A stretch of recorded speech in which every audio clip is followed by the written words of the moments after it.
Scratchers presents Playful Ways to Scratch.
It's FNCS time, ladies and gentlemen.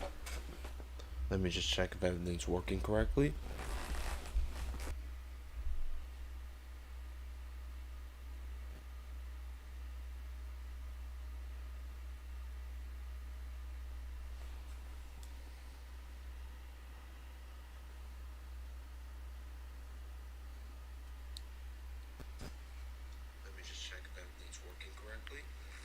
Yeah, everything seems to be working. Anyway, let me add the window capture.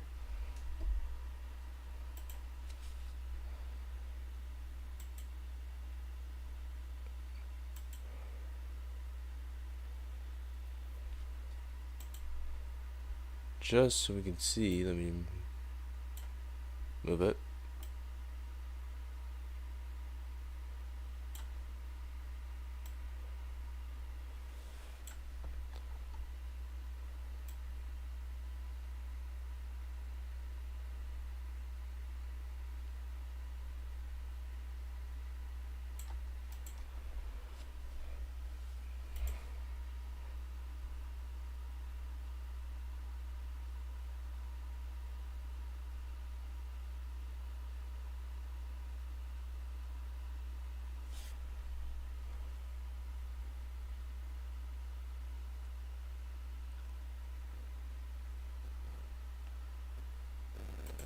Let's watch. I know I'm late, okay?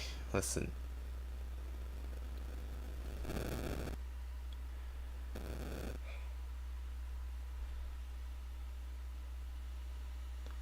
Things happen. Okay?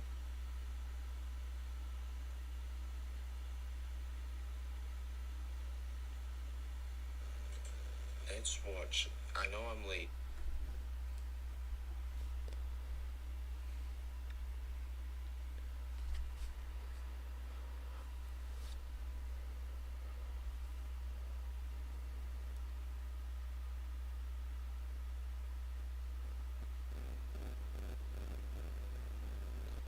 Also, unfortunately, I'm not gonna be able to read chat, so. Resistance. If no one impedes on their territory, they will have the greatest advantage to take an FNCS. And even Reek took to social media. He was talking about how he has never felt this supported by the community as a favorite, but he likes the way it feels. He feels great, and I think that mental addition is going to definitely show itself this weekend. And already, Taco, I mean, I'm feeling like they have everything set up for them. Only time will tell, though, whether or not Reet and Ritual truly are the main characters of this first FNCS Grand Finals, because there's quite a few other teams here, Monster, that would love to take that title away from them. Epic, Clix, another duo that has a lot of fan favoritism supporting it. So can't ever count out Clix or Epic in terms of making things be a little bit flashy as well on their approach here, but hanging out by Rebels Roost currently. Clix and Epic, very common rotation for them to move from Lavish Lair over towards the Rebels Roost, where they know they're going to have at least one or two teams that they could look to try and secure some of their surge damage on. Definitely have to find a fight. Dan Redux might be a great pick for them. We'll see how that ends up unfolding for them. Now on over the threats and Dukes. And one thing I did notice in the feed as G Money picks up an elimination right there is that Kanata might have found a knock in a full elimination, so they might be potentially conned. When I know we were coming out of the opening, you know, kind of ceremony of this NA coverage, talking about they might be completely uncontested, but I think there are some folks actually looking to adjust here. So we'll see who ultimately ends up having to battle their way out of their drop spots. Kanata and Aegis are completely healthy at the moment. For all we know, they could have beat the drop on someone. But look, they do have 2 eliminations here. And this is from those early game battles. It almost started off immediately with a fight there. And seeing Kanata as well with this lock-on pistol, kind of curious, because with their drop being by the Ritzy Riviera, they have a little bit of eyesight over it with that slight elevation. More on that later, though. As right now, Epic Clix found exactly what they're looking for. It's a fight up against Dayan Redux. Oh. Absolutely. Dayan Redux down. Nothing in the tank there for Day. What a great tag. Epic Whale Clix making quick work of Dayan Redux here. With no one around either in the zone, that's a perfect setup for them. I'm a little concerned, actually, of how fast that fight happened, that they're not going to have enough surge, believe it or not. You know, you go from 200 to 0 that quick. That's just 400 damage off of 2 players. They didn't seemingly have time to heal or anything like it. But the show goes on. At the complete opposite side, Rise and Yamzo. We chatted about how they have this 2-day formula locked in, but day 1 is the most pivotal, the most critical of their success. If they can take the lead here, they do have the history of playing very well after making adjustments leading into day 2. And for them to be the last team to rotate right now, granted they do have some grapple hooks, is still extremely concerning. Even have the options there for crash pads if they so choose, but the way that Rise and Yamzo are running past that farm ability definitely indicates that a lot more favoritism towards just using those grapples instead. But Rise actually maxed out on metal currently, still looking to try and ensure that Yamzo has just as much of those hard materials steadily available, because as they make this rotate heading north out of the hazy hillside, they're definitely going to have to try and battle up against the likes of teams that are already situated, already poised on some of that northern elevation, so it could make things rather difficult. So they'll definitely want as much hard material as possible for those rotates.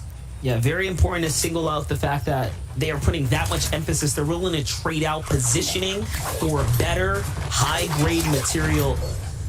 Bugha and Avid, the complete opposite, already at the zone here, not maxed out on metal or brick by any means here. However, they are trying to play for key positioning so they can set themselves up to not only stay away from potential opponents and players on the edge, but find themselves some tags and really determine the pacing at which they take their battles. It's a great spot to be in here at the Reckless Railways. Like we talked about, we already know this general territory is housed by Reet and Ritual, but they have the the storm information, right? They know exactly where to go with that forecast tower. So unless they're long gone, I mean, we can assume the zone might be pulling this way. We'll see when we get an update with them.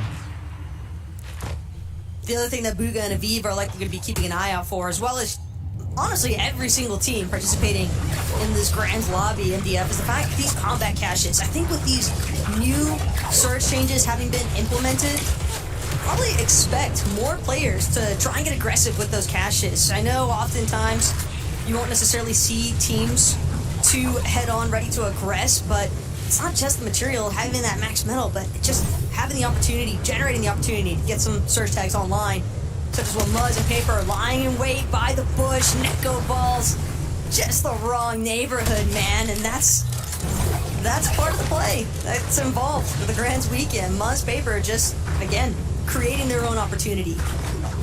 That is right. This is game one of the FNCS Grand Finals. If you're just tuning in, don't miss a beat here. Things are going to start getting pretty intense now as we're approaching the new Storm Surge thresholds. We talked about that 70 threshold being the place to be, the marker to have to fight towards. Like right next to lobby. And if things don't start to turn up now, it's only going to become more and more of a issue for the lobby. But we've seen plenty of action here for an FNCS Grand Finals game number one, which continues to be set as far as pacing is concerned for an NA server. You can see there the new thresholds updated. And yeah, based off that fourth zone, 74 remaining players, we're due to see at least a couple of players maybe making some plays out of desperation as they try to get those damage thresholds above what they need. Skittles still trying to remain proactive as well. It'd be difficult though to acquire tags with just a standard Ranger pistol from a distance. Take a look at the push right here. Golden and Ozone thought they had the coast clear, and all of a sudden Zooks and company land right up here on the Rift Island. They won't be able to secure the cache. However, they will get all the brick and material down on the bottom edge. For Golden and Company, this is the better spot to be. And I'm actually surprised we don't see Clix and Epic Whale up here. We've seen them throughout all of the semifinals weekends play for this Rift Island zone, and they generally have landed just to the north. You think they have rotated south by now if they're taking out Dan Redux. So positioning surge for Golden might be looking a little weary for them as we start edging into the later rounds of this game. We last checked in with Re and Ritual. They were at pretty much their general drop spot at the railways, so we know the zone's going to likely be pulling center and or eastern. We'll see when the timer updates. For now, Acorn and Cold are looking a bit desperate here, Taco. Very, very low material even after the 50-50 split, so you have to assume that both of these players are less than half their material cap count. They will have to battle here shortly. For sure, but they can at least pick a more calculated moment in comparison to some of the other teams that might be surrounding them, given that their damage threshold is several hundred above. Acorn likely on the lookout, currently trying to scout, see if there is a possible third-party opportunity where they can look for that chance to secure some eliminations, build their damage even higher, but most importantly of all, get those materials, because they are most definitely going to need them throughout the course of these rotates, especially coming from that south side edge of the zone where a lot of congestion is going to be building up anyway. Trashy and Skittles continue to maintain this high ground spot. We already know that Skittles is having a very hard time with that tactical pistol, finding tags at range, so this is really all up to Trashy here to get this pressure going, to get these tags landed. Otherwise, they will start to fall behind very, very quickly. That's just one of the risks you take, prioritizing a more close range battle or weaponry. Meanwhile, Clix finds an elimination in the feed there, so Clix and Epic Whale continuing to turn on the gas pedal even under the pressure of what will be, of course, the Storm Surge to come here later. But for now, look, the pacing of the game moving faster than the warnings, showing that we really do have a very active NA server right now. They're not playing any games. They're not taking any chances. You have to respect an aggressive game one coming out of the lobby. Just tells us that we have confident players in here. Confidence, certainly something that Peterbot has more than an ample amount of, but Peterbot Pollo actually going to make their approach from inside of this little ravine. Okay, give me... And now, Peterbot, still trying to keep an eye out for some of these other teams. Knows that they're trying to get slightly further ahead into zone, but Peterbot's got to be careful here. He's got one right in front of him. G-Money trying to look for a regroup opportunity. As Peterbot will find a chance to get that small shield potion off. A little bit of Flowberry Fizz as well out of Poyo. And out of Poyo. Peterbot following the rotation. Encrypted and Ducky just ahead. Same for Diego plays. G-Money, but it's going to be Diego who gets the bulk of the damage there out of Peterbot. And look at the key right here. They jump on G-Money right away. They don't want to give this up by any means. And Peterbot is the exception, not the rule. When you push into a team, you have to be very much worried that everything can end. Normally, Peterbot will be able to slip out of this type of situation, but you have to assume the pressure of the server is looming on all of these competitors right now, and it just doesn't go his way this time around. And now Diego is left to pick up the pieces here. G-Money at 4 eliminations, by the way. They get finished here very early to the hands of Ducky and Encrypted. Keep in mind, a great day 1 performance is important, but day 2 is even more important as the points are going to be worth exception, not the rule. One of the half times as much, in fact.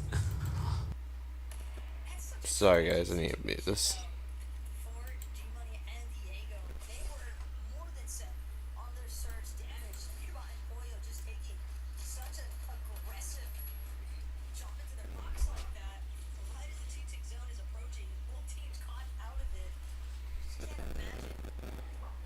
Can I pop this out? Pop out chat, yes. Thank you.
Alright, we're all good now.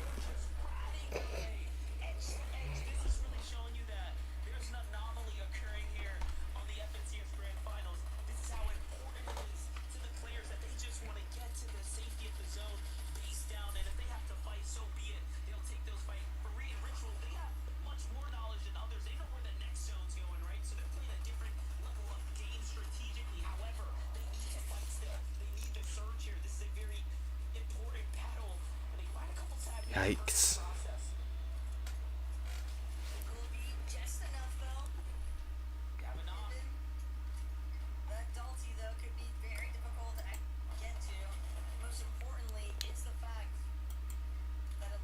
No, no, wait, what am I doing?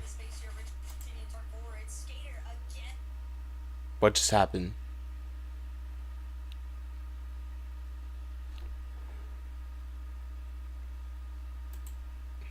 What just happened?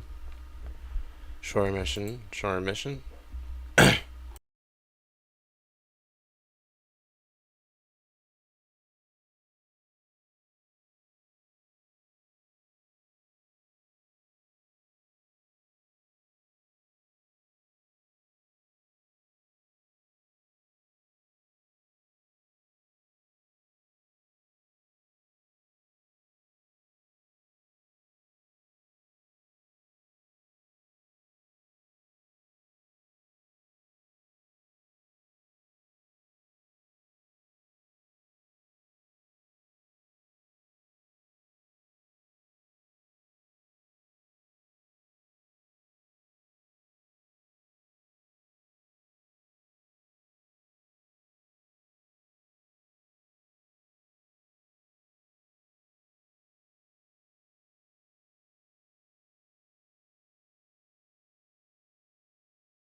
this moment, and they were virtually gifted. Again, gifted all the information from the tower early on. Bugha also having a very difficult game here. Take a look at this. Aviv with a singular elimination taken out. Ritual under pressure now from the rifle of Bugha. He's only 39 above. Make that 100 now, but also just very much on that very thin lining here, trying to hold on to this tournament run here. Granted, it is still Bugha, though. 5 above. And definitely a player that has more than earned his respect here in this Grand Finals lobby, but Reek won't be able to hang on for much longer. Gets picked off as he desperately tries to make a play on the low ground for some damage.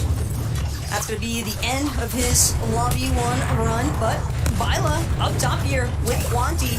Now going to look to try to max pull zone here. So Bila just want to get straight towards the next zone, but immediately you look to use that grapple blade towards frontside zone, you're going to get ate up in the process here. Bila Quanti just barely managing to get a little bit of a chance, get some resustain going. Clix and Epic on the other note, though, inside the Migron layers, having a chance now to pick up that height, trying to see if they can get a chop going as well. You know this is a team that loves going for a height overtake as well. I was just going to say, I'm so happy we tuned in when we did, because you saw that is literally what they do around this time. They start to eye up high ground. They've done it every single weekend so far, but never against the likes of Cold and Acorn, because Cold and Acorn have found it tremendously difficult to make it to endgame, let alone be in a high ground position. Meanwhile, Yamzo and Rise are just continuing to cook here, but they are below the surge and they're fighting ever so for it. And just because you have a grapple hook, you can see it is not free by any means to find yourself safe into the next zone. Pressure is coming from every single angle as the surge continues to force players to make decisions they wouldn't otherwise make. Yamzo, Rise traps someone in the box, but not quick enough to get the elimination, and it's Bila who's on the run right now with TK on the other side of the wall and Quanti in the mix. And look at this, Taco, they are just turning online, but high ground, a battle, Clix and Epic Whale going for it. And it's just straight grapple up. That's the method from Epic and Clix. Epic, though, forced to fall back.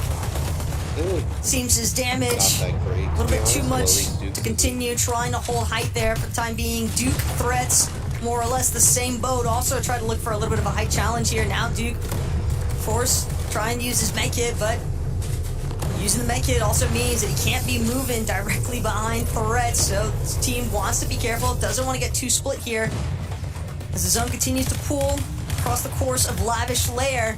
And it's Acorn and Cold still managing to hold on to height. Did an excellent job defending against Clix and Epic Whale. I'm actually surprised they managed to do that, considering they had two singular towers based out a very difficult way to hold the zone, but you know what, they each hold their own, and look at this, Clix continue to tear up here as he's at 5 eliminations, forced to the low ground. Epic Whale's down, no builds, has to rat his way into the edge here, and he has continued to go. He finds a solo in front of him, it's Cold. It might be Acorn as well. No, it's actually just Cold coming down, trying to single out Clix, and he is super hurt, sandwiched between two players, but Acorn is there to back him up, and down goes Clix and Epic inside top 10 of the ultimate low ground. Trashy here with just 4 eliminations, trying to make the best here, but they've already done so much. And the sleeper duo of Muzz and Paper securing high ground. This might be their game. Muzz and Paper, though, dropping momentarily. Looks like they want to try and apply some pressure towards this bottom side. Rise and Yamzo, when these two are together, the low ground demons really tend to shine here. As now it's just diminished as a solo directly above Rise and Yamzo. They've got ample mats to keep targeting forward. That's going to be a drop down momentarily from Paper and Muzz. They're trying to find these last few players standing in the lobby. But it's Rise, it's Yamzo.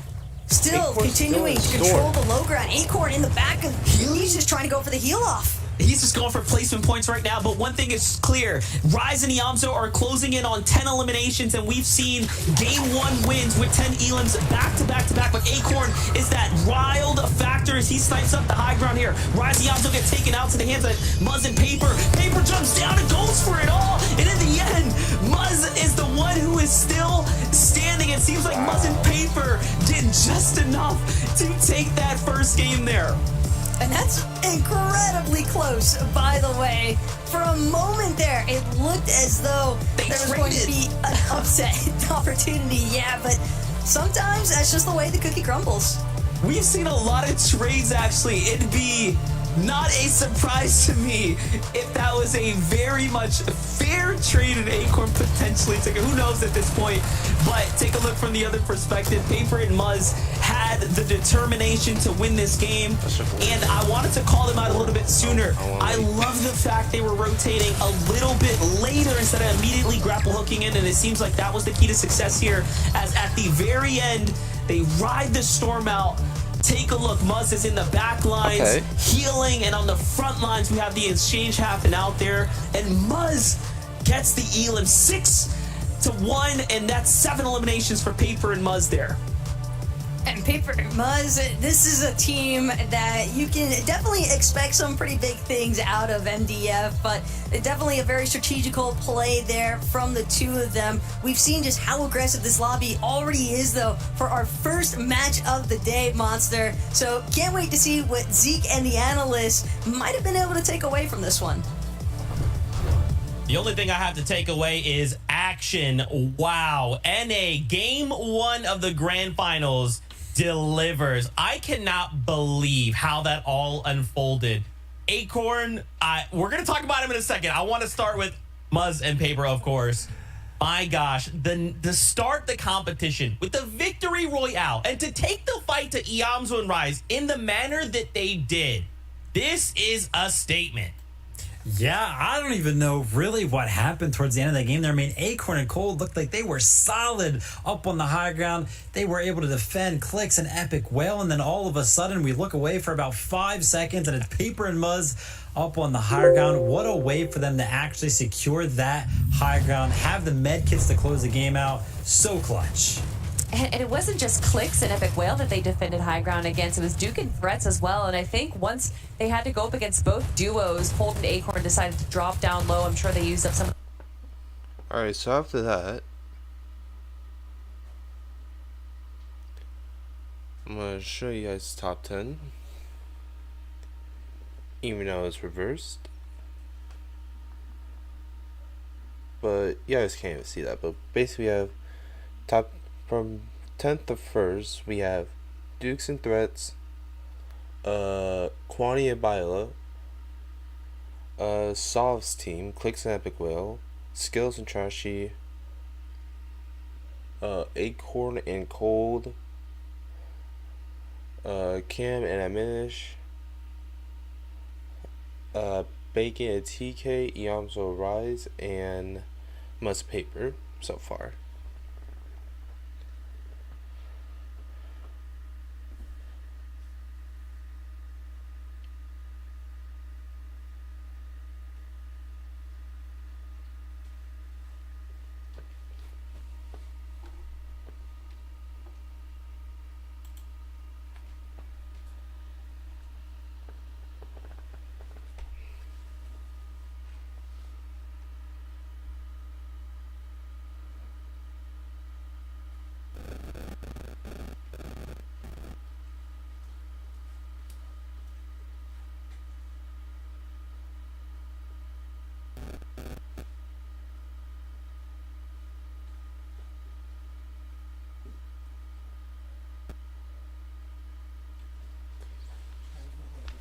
Okay.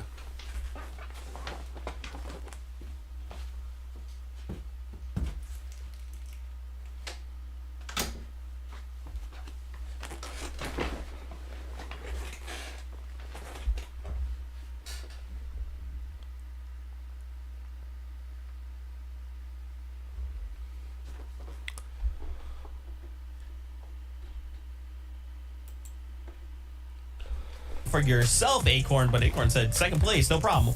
Watch me. My gosh. Well, of course, we're going to take a look at the standings here in just a moment to kind of see how things are going. But the Victory Royale paired with the eliminations, take a look. Muzz and Paper are leading the pack. Now, it's still pretty close, right? Iamzo and Rise with the 8 eliminations and that third place placement right behind them. Look how much of an impact these eliminations have. Iamzo and Rise in second place pretty much because of those 8 eliminations. We love to see that. And listen, Kelly, we talked about it. Seems like their Storm Surge strategy is paying off. But Clix and Epic Whale not being phased by the off-spawn situation is what I really love to see. Yeah, and they made a really smart move, the Zone Rise, in the end game there, where they were kind of on the mid ground, and then they were able to kind of rotate. Yeah, just so you can see, we have Muzz Paper in first place with 93 points. Aliyah Iamzo and Rise with 84. Bacon and TK and Cam and Minish both at 68 points. Acorn and Cold with 64. Skills and Trashy with 60. Clicks and Epic Whale with 58. Savi's team with 54. Quani and Violet with 52, and Dukes' Dress with 44.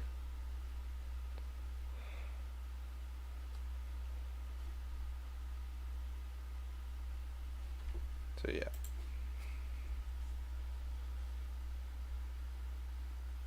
Currently, but 5 on the day still to go.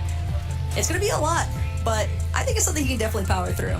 Yeah, well, listen, shout out to Muzz and Paper, especially because they were highly contested. Their entire area is a war zone, quite literally, in game. And for them to make it that far and walk out of there with a victory royale is extremely impressive. But this is also going to open their eyes that this is possible. Anything is possible here. The biggest eyes we want to keep eye on are the mid games of Re and Ritual. How will they adjust? What will they do in order to really push the envelope and not fall underneath the surge problems that they had that game? Because that is definitely something worth going under review. So we'll see here as game number 2 is now ready.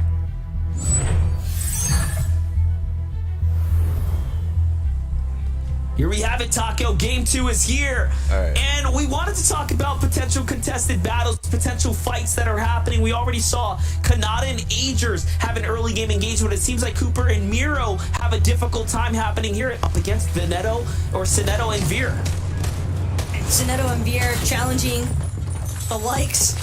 Well, I say challenge, but that didn't look too problematic as far as Cooper is concerned. Just wins that initial 50-50. May off spawn this time. Off spawn, got to the weapons first, and now at the Marigold, Cooper, Miro, more than happy to just take their time looting out the entirety of the yacht here.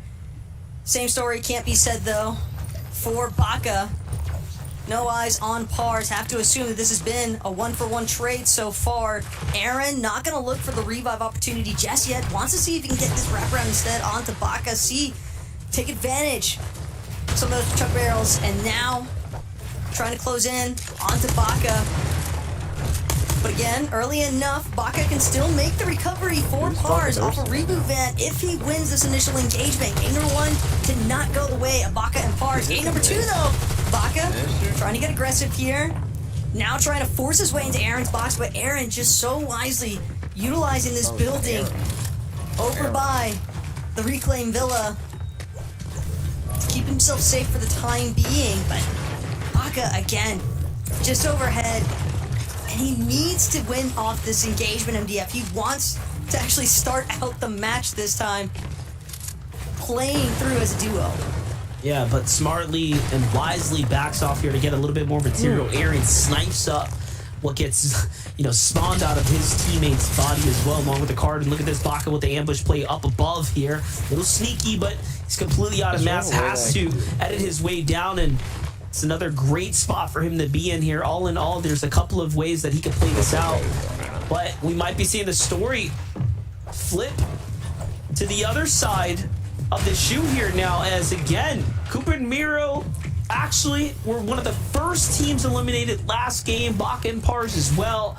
Can they turn this around? I mean, Baka has a difficult task in front of him, and if he's going to stand around here, I mean, the risk is going to continue to rise. But he's just trying to get material, but every time he swings his way out into the open, he doesn't feel safe. He's using it a lot sooner than he'd like. And Aaron now, recognizing that he has a chance here to push in. He's found Baka again. He goes for it. Hits the cone, and that's the difference with having just a little bit more material there. The other problem, too, for Baka is he just doesn't have a shotgun. You've got Aaron with the Frenzy Auto. Aaron trying to close in. Baka still looking to put in work, but this Hyper SMG just paling in comparison. Still, Baka rolling out on top here. Revenge established for Pars. Now it's going to be all about that reboot card into the reboot ban opportunity. Agers and Kanata, though, might find the run ending here shortly as Agers does go down to the likes of Hound and Aiden. Another team successful with our initial off spawn. And these are some massive battles that are brewing here because we had our hunches in game number 1 about Agers and Kanata being contested at their drop when they initially weren't expected to be. Oh, Jiven. Yeah, but it's looking like there's even more going on there because not only did they already have eliminations, Hound came out of nowhere. That's a completely new team that has decided to rotate into that. And that's what happens, adjustments to adjustment, right? Game to game. Players are going to recognize, oh, look, Agers and Kanata land right here. It seems like they're contested. Maybe we should have rotated that way, right? And look, all of a sudden now game 2, things are looking pretty tough for Kanata and Agers. Chimp and Scissor, though, things actually looking a little bit beneficial here. Chimp finding a massive blow there onto Piggle. And this is a huge swing against Jiven because when you factor in the eliminations acquired by that duo, Jiven and Piggle, throughout the course of semis, Piggle had 19 of their total 22 team eliminations.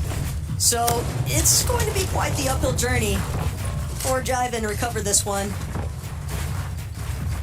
Redux is already down.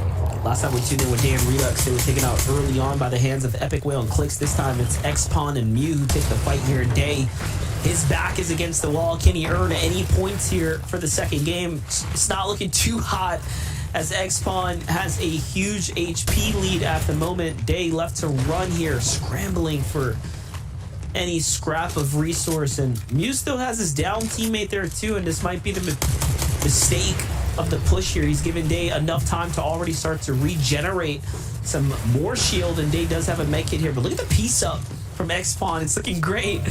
The Day is absolutely ready here. Xpawn has to be hyper aggressive though, unless he wants to try and find this last minute revive, but not going to be able to make it to Mew in time. So a true 1v1 to take place here at the Rebels Roost, but Day actually finding a decent little loot pickup. Have to imagine that was Redux's loot that Day was able to take advantage of. Crash pad out. What I was going to say, MDF, is that if Day and Xpawn take too long, keep in mind there's still that rotate coming out of Clix and Epic Whale from Lavish Slayer. We know how often that duo loves to rotate towards Rebels Roost. So Xpawn and Day have got to figure it out who's going to be the duo that gets healing there, because it won't be long before Clix and Epic Whale try to sniff them out. It's Forecast Towers, all due to be claimed here. Ritual and Reet collecting their standard one, given that the Forecast Tower southeast of Reckless Railways is the only one with a 100% spawn-in rate. You can see 2AM Zavi here just sitting back, too wary to go for potential NPCs in the forecast. They're not possibly worth the risk.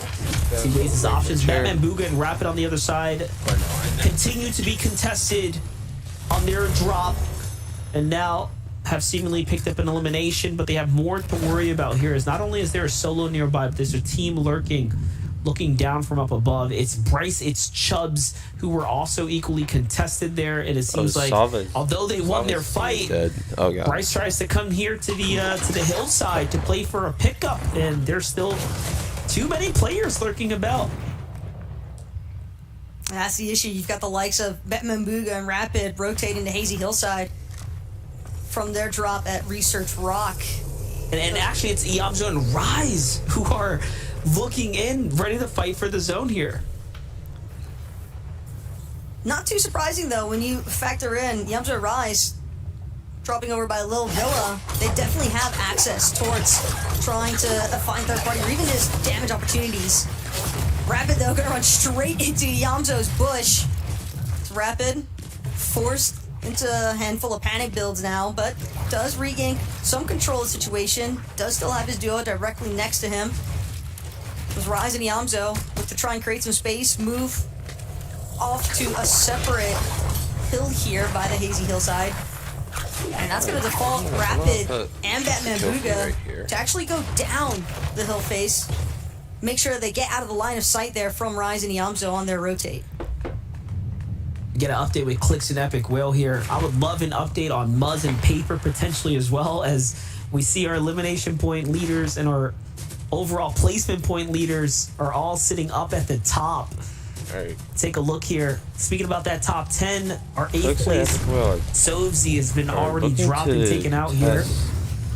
So things will shake up. We have a long game still in front of us. Clix here deciding what he wants to do. He's got Violet to the right. He makes the call out. Hey, Quanti's by himself. Let's go for it. And they immediately jump in. And looks Clix wary of the teammate to come in as well. I'm sure he's hoping he would have hit those shots there. And the advantage they have is now gone. And this is going to really tell us a lot about how they're feeling on the day. I was going to say whether or not they finish this fight or back off is going to be so important to the play style that they're looking to execute on, and they're going to back out. So what we're getting from this, what we're downloading from this, is that they want to play for the long haul. You have to respect it. Here's that update we're looking for. It's just too massive of a body of water, and with the other hillside being so open, Clix, Epic, Quanti, and Bilo probably just recognizing the fact that this is not a very fruitful engagement for either of us, because it's just so easy for another team to possibly third-party take advantage of, essentially wipe them both out. So I respect the desire there from Clix and Epic to want to be a little bit more cautious, trying to maintain those top 10 placements throughout the course of today. Oh, look at this. Acorn, 2 eliminations. However, they are pressured down as Cole gets taken out, and actually they have 4 as a duo. So this has been an incredibly hot start for them right now, and it's cost them so much. Acorn once again with no shield. There hasn't been a single time we've jumped in with him and seen them fully comfortable, fully situated. It's always been one thing or another, and this time it's Peterbot and Boyo who are giving them a run for their money. Peterbot and Boyo are one of the most turned up teams in the semifinals. They were just pushing through lobby after lobby, making it look so easy. And they're continuing that pace, that aggression here for game number 2 of the NA Grand Finals. And poor Acorn as well. This is a true rags versus riches situation. You can see all the material, max mats there from Peterbot. Have to imagine that Poyo is essentially maxed out as well, full cap on those builds. Acorn gonna finally get an opportunity here now that Peterbot and Poyo have rotated out, but Acorn definitely having to keep in mind that there is at least one team close by. Still, at least he will be able to reap some of the benefits of these dry-out engagements, but sometimes too much action can definitely be detrimental there. And even though Acorn and Cold were able to find those 4 elims early on, if Acorn isn't able to recover Cold via reboot Van MDF, seriously have to question how that solo performance is going to go, because not having your duo this early on could definitely make for a challenging mid-game. Yeah, nearly impossible, if you will. We saw how difficult things got last game for even the likes of Re and Ritual, just try to find surge tags at some given point in the game. Jeff and Oliver OG, though, looking very healthy here in between this little low ground position, trying to stay low as far as their profile and presence is concerned. For Yamzo and Rise, they've made their way from the outskirts on into the new zone, and they find themselves completely situated, actually, with a healthy amount of material, ammunition, extra heals. I'm wondering if whether or not they need to fight, though, because of the fact they don't have eliminations here. That might be their biggest drawback. Oof. He's going to be upset about that, but you see the returning fire. No hesitation. And the sniper shots coming back here.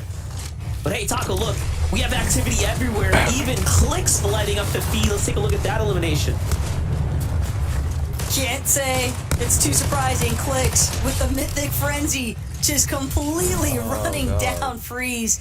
Freeze and Sus falling to the likes of Epic and Clix, though. That's definitely going to be a pretty big pickup as far as their surge damage threshold is concerned. But Ritual finding themselves in a bit of an engagement here, just underneath the Rift Island. The other thing to keep in mind, as Re will take this Rift up, not necessarily to challenge on the island, but does seem as though Regan Ritual would like to look for an opportunity to maybe farm out some brick. Rift Island could definitely be great for that.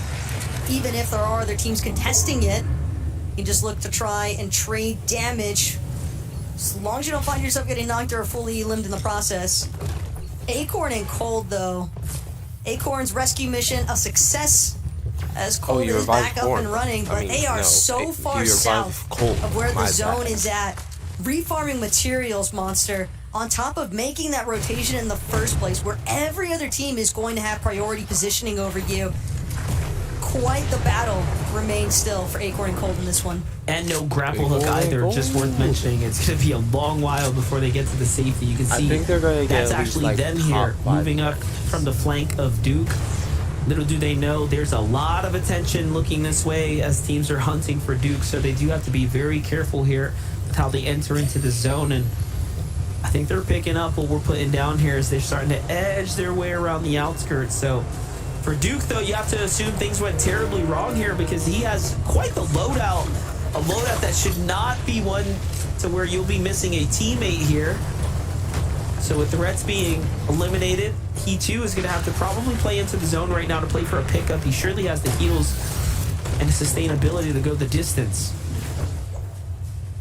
Duke right now kind of just rummaging through the remains. Yeah, I don't think Duke's of what looked to have been a pretty intensive Oxfight battle. But again, just outside that edge of zone, you can see how many teams are already situated up on some of these hills now, facing around Ritzy Riviera, Cooper, Miro, rather impressive. Oh, that's their base themselves. That just caught me off guard. I thought that was Sentinel's base. Try and gauge out if there's any teams they can look to try and hold on the edge of where they're currently situated, but a lot of pressure as well on Cooper and Miro. When you really boil it all down, MDF, I mean, coming off of that global championship win, you know that this team wants to replicate that sensation of being the champions. This just works out perfectly for them right here. Cooper was so wary of the bases up top. You could tell he was playing specifically for it. We just mentioned the fact that Acorn and Cold had to be wary of the fact that Duke was playing Storm, and it seems like they count him out first. Cold nearly gets taken out once again there. However, I'm sure they're going to be extremely happy about the material pickup here and the loadout now delivered for Cold. So that's going to effectively put them right back into this game here. And they're at 5 eliminations, so one can assume that even if they don't get a lot of placement points, this game is not a dud by any means. These elims are extremely, extremely important. Here goes the big rotate, though. Just going to put them right back into the mix of things. Again, still so much ground to cover. Granted, crash pads with the Flowberry Fizz will help mitigate some of those troubles, but you gotta make sure to land on them. Unfortunate there for Acorn. Cold. For day 2. Cold does have a grapple, though, just off of Duke's body. As for the rest of the lobby, though, that's already managing to stay more in line with where these zones are pulling. Skittles, Trashy, forced to the low ground for the time being. But they definitely want to try and work their way up. Will find themselves a nice bush here to kind of poison for the time. What a zone. This is going to pull through the body of water, and all these players up here that thought they were playing for dead side rotate, wrapping all the way around the outskirts, find themselves met with 3, 4, 5 other duos trying to, simulate the same exact strategy. There are no free rotations in the FSCS Grand Finals lobby. That's why you have to truly appreciate teams that can execute well and do it without taking any casualties. G Money as well finds his own teammate down, and he's so wary. In fact, he doesn't want to go for the pickup at this exact moment, right? He's waiting it out. He's making absolutely sure the coast is clear, and the zone continues to put the pressure on. So look at that. He won't even be able to save him. Right now, G-Money throwing that med kit up, trying to keep some of the resources close to him. Can't carry everything as a solo, so toss forward what you need. That way you don't have to stay inside of that storm. Okay, I was not expecting this. With the tick damage that goes along with it. From a content creator and former pro player. Gonna help them essentially just catapult themselves immediately to the edge of the next zone. And they're actually going to take this moment, turn back now, see if there's any other teams they can look to hold. But Clix, he's wary of this duo that's up on the hill. It's going to be Blake and Macwood, just west of where Clix and Epic are currently at. Okay. They're not content with their position. They want to go even further. Yeah, Clix is actually holding that sniper out there. He was trying to see if Blake or Macwood would get a little too anxious and over peak there as he noticed they were firing out to the left and right. One small mistake and you never know who's got their eyes on you. And someone like Clix, who's been running sniper all season long, is definitely due for a big tag on stream. For Quanti and Bilo, they're continuing the pacing here after a close call against Clix and Epic Whale. So this might be a full story coming around here as far as the engagements are concerned. But take a look at the rotate here. Free as day here on the beach as Quanti's getting himself completely situated. This is a huge way for him to get right back into the game. The first an update from the twins here. Bugha and Aviv dressed for success right now, as they're sitting dead center. Do they have the forecast tower is my question at this point. Would not surprise me, given their current positioning. It's rather bold to go into center of zone. So for Bugha and Aviv,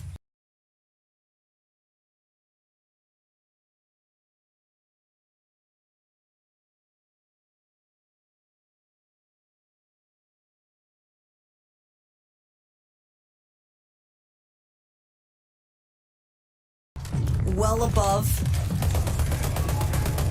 Koyo, Peterbot, also waiting to see if anybody dares step to them. More than happy to try and get some tags of their own. Acorn and Cole, they finally found their way back to the thick of the action here and waste no times in taking out Oliver OG.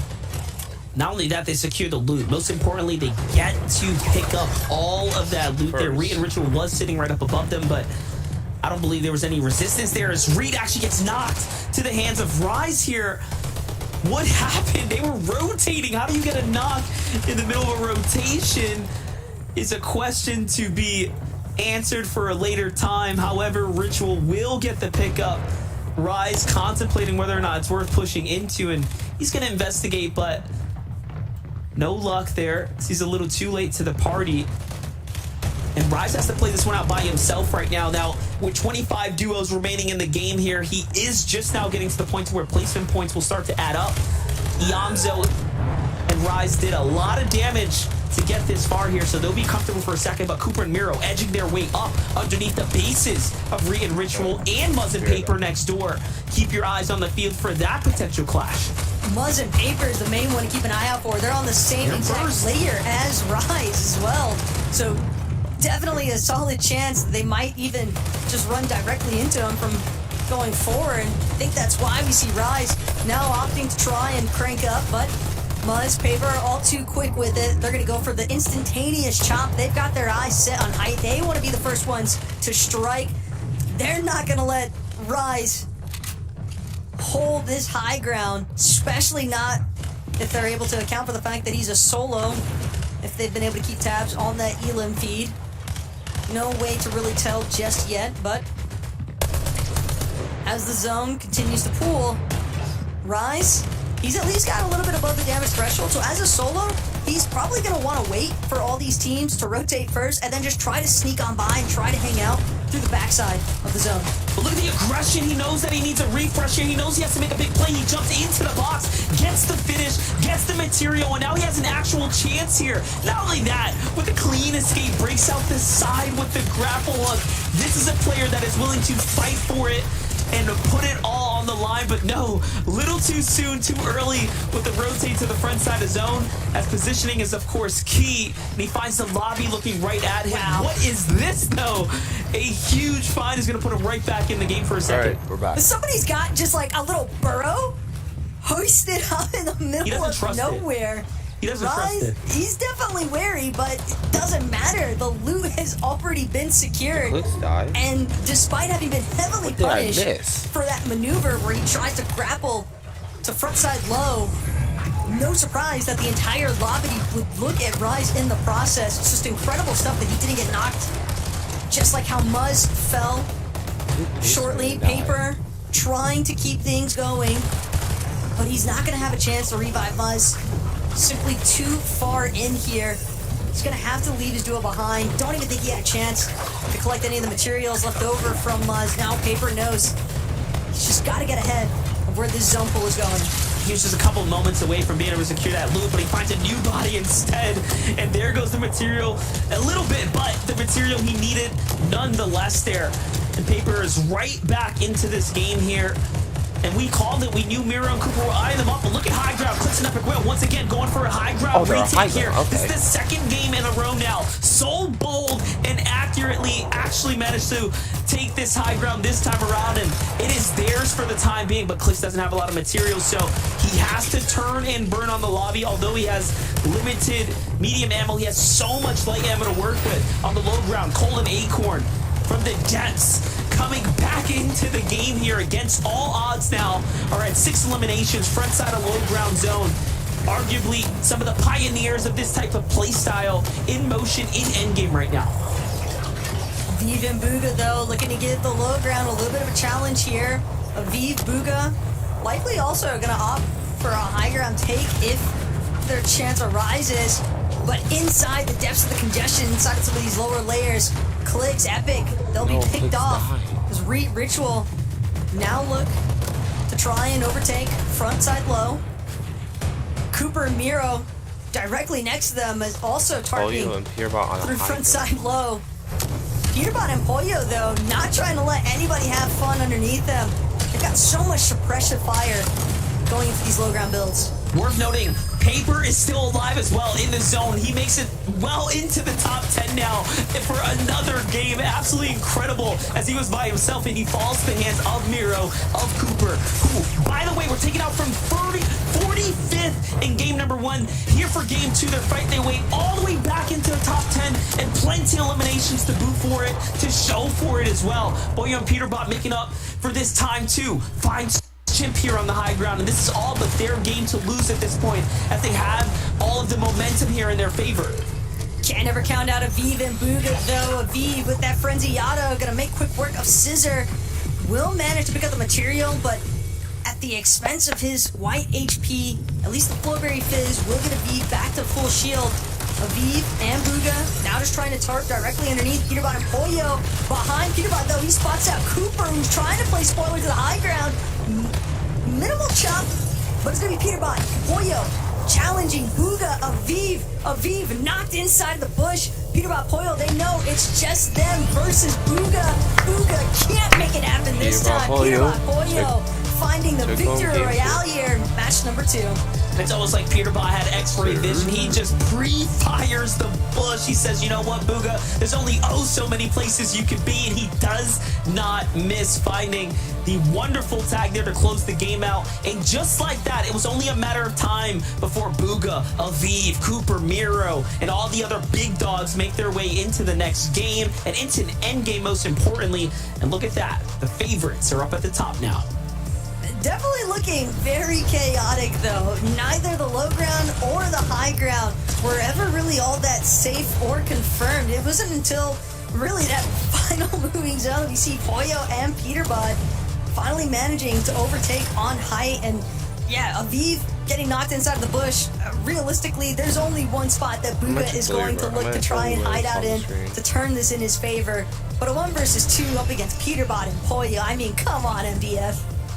Yep, it was just a matter of time. Congratulations to Peterbot and Pollo as they take this game number 2. And my gosh, FNCS does not disappoint by any means. We are off to a very explosive start. We're seeing some of the best clash it out. Can I age? Yeah, just honestly really looking forward to see how the rest of today shapes up. But we got to get it back to the desk to figure out how that leaderboard is looking after match number 2. Peterbot and Pollo. They go into game number 2. They think, all right, where are we at, Pollo? Well, Peterbot, we're in 42nd place. He said, how many points do we have? He said 0 points. He said, hey, you want to get a victory royale with a bunch of eliminations? That's exactly what I want to do. Suddenly, these two show up. We've been talking about these guys for weeks as being one of the most, if not the most aggressive duo here in NA. And every time, how many times, Vivid, have we seen them come in second place, almost get the victory royale. Then a couple occasions, get a victory royale. And now here they are in a grand final stage. 9 Elans and a victory royale?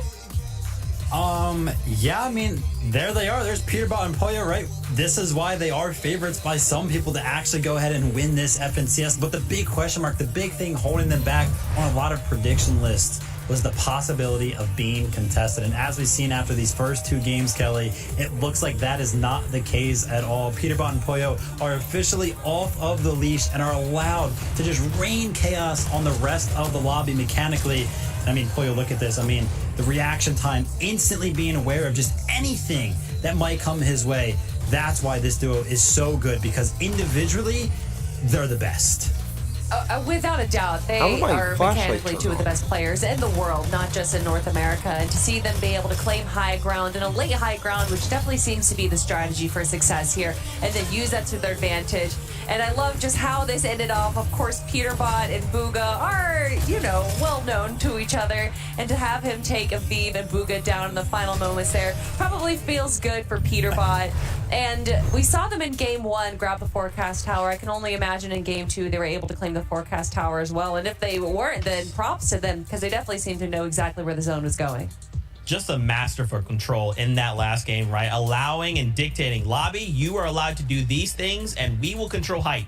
You can try, but you will not take it from us. Let's look at these standings. Let's see how things are going after the first 2 games. Now, nobody panic. It's just the first 2 games. We have 12 across 2 days, rather. But in first place, Muzz and Paper, 135 points. Whoa. And suddenly Acorn and Cole jumping up. And then look at this top 5, 6, 8. This top 10, Vivid, I'm losing it. There's like 18 different storylines to break down after game number 2. I don't even know which one to pick. Let's go with the Clix and Epic Well one, right? 5th place for them is huge. I think that one thing we were missing in semifinals from Clix was his ability to actually hit some snipes. But we've already seen his ability to go ahead and hit some of those snipes, and it has been huge for them so far. But Kelly, their ability to go for high ground so far, hold it for a couple of seconds, has been Pause it. So right now we have Elite and Muzz still in first place with 135 points. Acorn and Cold jumping up to second place with 100.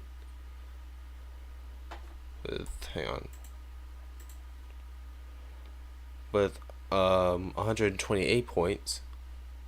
Then we have Aviv and Bugha with 118 points. Literally skyrocketed up by 10. Then from 13th to 3rd, got Yamzo Rise, who kind of dropped down with 108. Clix and Epic Whale with 104. Kind of shocking, not gonna lie. Asia Peterbot, Peterbot Pollo with 101, getting a victory royale. Savage Sizer and Chimp with 100 points. Cooper Miro with 88 points, literally died off spawn the first game. Noxy and Crisp with 86, and Sphinx and Pump with 86 as well. And like I said, there's like 18 different storylines of what just happened.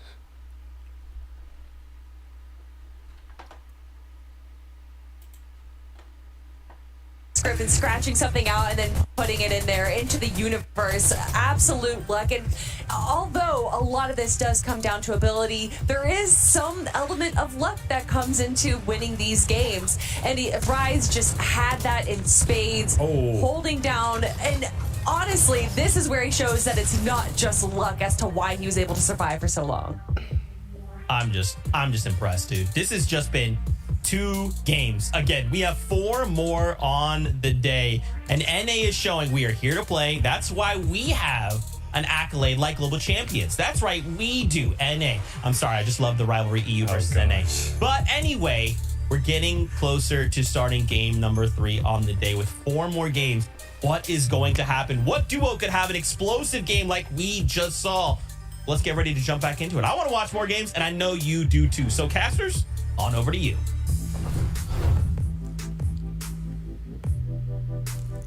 Hey, can always appreciate big things coming out of the North American players here, but we do have Game 3 shortly underway. Monster, you look like you had something to say there, though. Yeah, it was definitely that this weekend, the implications of the FNCS Grand Finals is so important to the global champions, although it's such a road away. So I love that Zeke's already, going to continue to jab as we start to set things up. But the standings, the leaderboards, is really telling a story of the veterans that are just dominating the top 10, even when they had a lot of them a very difficult game 1. You can see how the pacing, everything will just start to settle here, and game 2 is showing us a story of what might just be some of our finalists. And easily what's been one of the most impressive aspects of today, granted we are only just about to head into game number 3 here, MDF, but it's the quick adaptability that these pros are really showcasing, and match 3 finally here, so we'll get a chance to see exactly what I'm talking about. Game 3.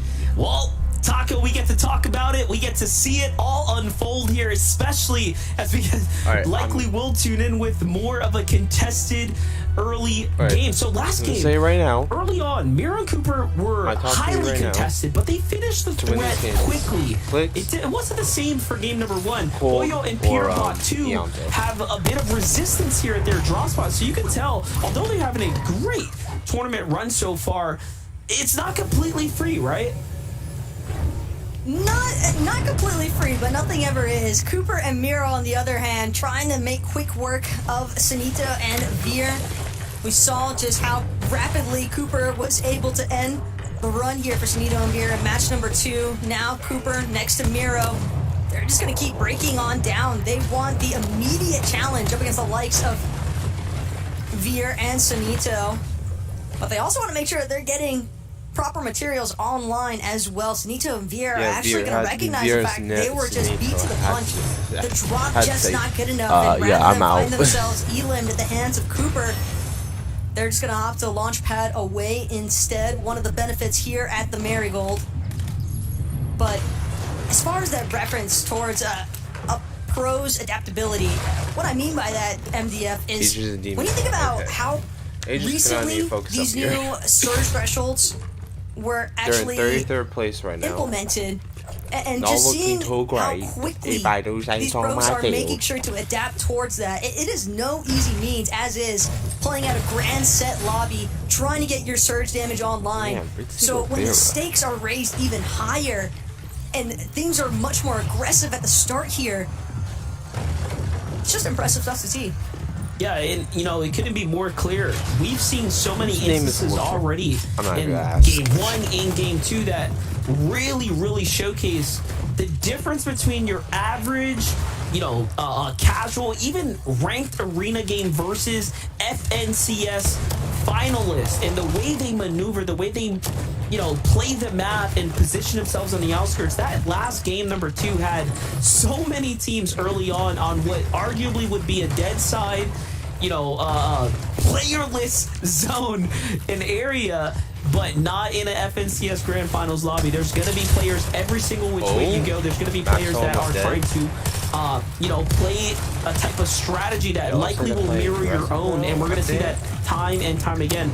Right here is a great example of teams that are looking to fight on the outskirts. There are 3 currently battling, and there's 1 looking inwards, deciding of whether or not they want to even push in. And it seems like that team's on the move here. And then to the north, Solo might be looking to engage into this battle here shortly as well. It's not looking good for Maxo as he gets finished off here to Pars and Baka. But there's threats everywhere.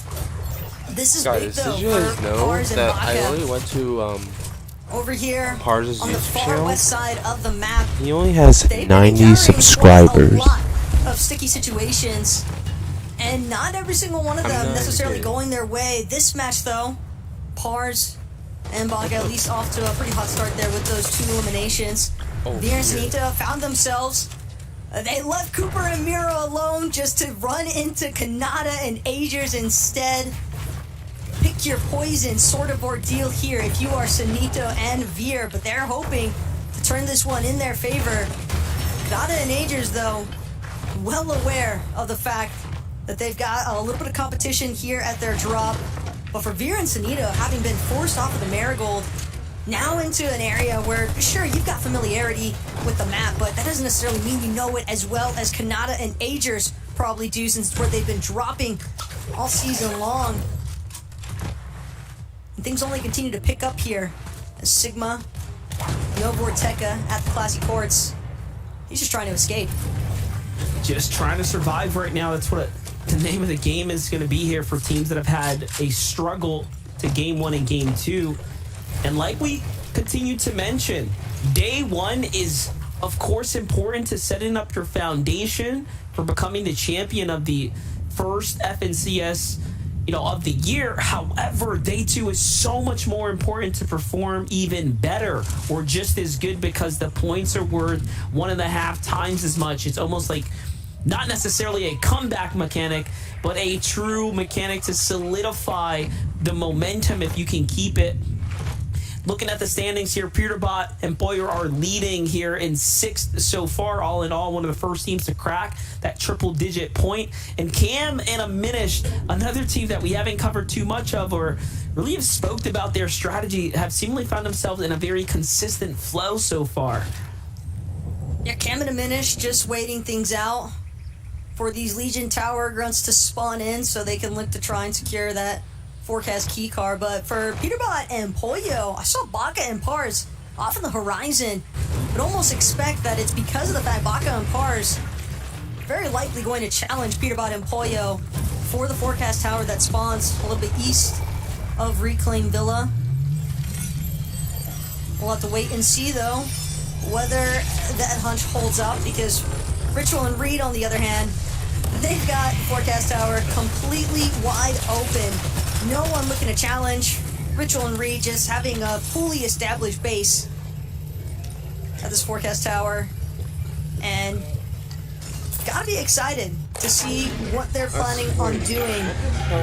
Having the zone knowledge for the duration of match number 3. You have to think about it. If they have it this easy, right? Like securing this forecast tower day 1, will teams review and come back to that day 2 and try to potentially take their hand at Re and Ritual, or will they just allow them to quite possibly walk away with a free FNCS Grand Finals? And I say free because they have such an advantage knowing where every single next zone will go. It kind of reminds me back when Bila won his FNCS Grand, his finals championship, essentially. They had center map. They were so positioned. He and Peterbot just ran away with the most advantageous position on the map, and it clearly showed in their playstyle how they were able to take advantage of it. That is how strong having a forecast tower can determine your tournament run. So if teams don't adjust and they allow Re and Ritual to, patch up the mistakes they made in game 1, they're going to start to take away a pretty monstrous lead. It's going to be hard to close that gap. A one-time FCS winner. I'm right there with you. I can make it 2 times. Everything, as far as day 1 is concerned, you can never really get too comfortable with your game plan, with your Storm Surge strategy, because again, like you just touched on, Lester, very strong likelihood that some teams are going to review and again look to adapt towards those day 2 challenges, or at least try and pose more of a challenge to some players that might have had a little bit more of a luxurious stroll here in our first day of competition. Just walking but this around, is the halfway point. I'm curious right now. To win this game, hopefully. There's a team there. I see Clicks looking outwards to the edge, but there's a lot of movement happening there, not only in the distance, but just in front of them. Oh, once again, it's Quanti who's in their sights here. They just don't get enough of them. It just seems like their rotates, their pathways just seem to continue to connect. So a little repeat of game 2 happening here in game 3, but a completely different area of the map. Jumping on over to Re and Ritual, a team that knows that they have to fight here. Have Jiven cornered out right now, and Re has opponent right above him, which is, of course, Jiven's teammate. Yeah, Piggle and Jiven looking to give Ritual and Reed a run for their money. Jiven, who's better? But already highlighted a little bit earlier on today, Piggle definitely the fragger between these two as far as those semi-stats are concerned. But Piggle and Jiven maybe bit off a little bit more than they could chew. It is still and Ritual like that are bearing down upon the likes of Jiven and Piggle. Decent shot, though, traded out here as Reet down to 62 shield. It's going to look to get a little bit of height overhead, but oddly enough, Ritual actually going to opt to fall back momentarily. Probably scouting out the fact that at the bottom of this hill, there's another duo that could potentially be looking to try and pose a threat. Don't want to get caught up in a third-party situation. Funny enough, I was just talking to Destiny's Jesus about how I continue to butcher my boy Jiven's name, but I've been doing it for years now. So I apologize. It's tradition. It's just tradition at this point. Everyone knows the NBF special. But look at this cluster of Paper and Muzz here. They're next to all the other top 10s today. Clix and Epic Whale right now in front of themselves in what will be the most, critical battle for them to finish up, and they do get X-Pawn. I was just going to say, this is for Surge. This is for positioning.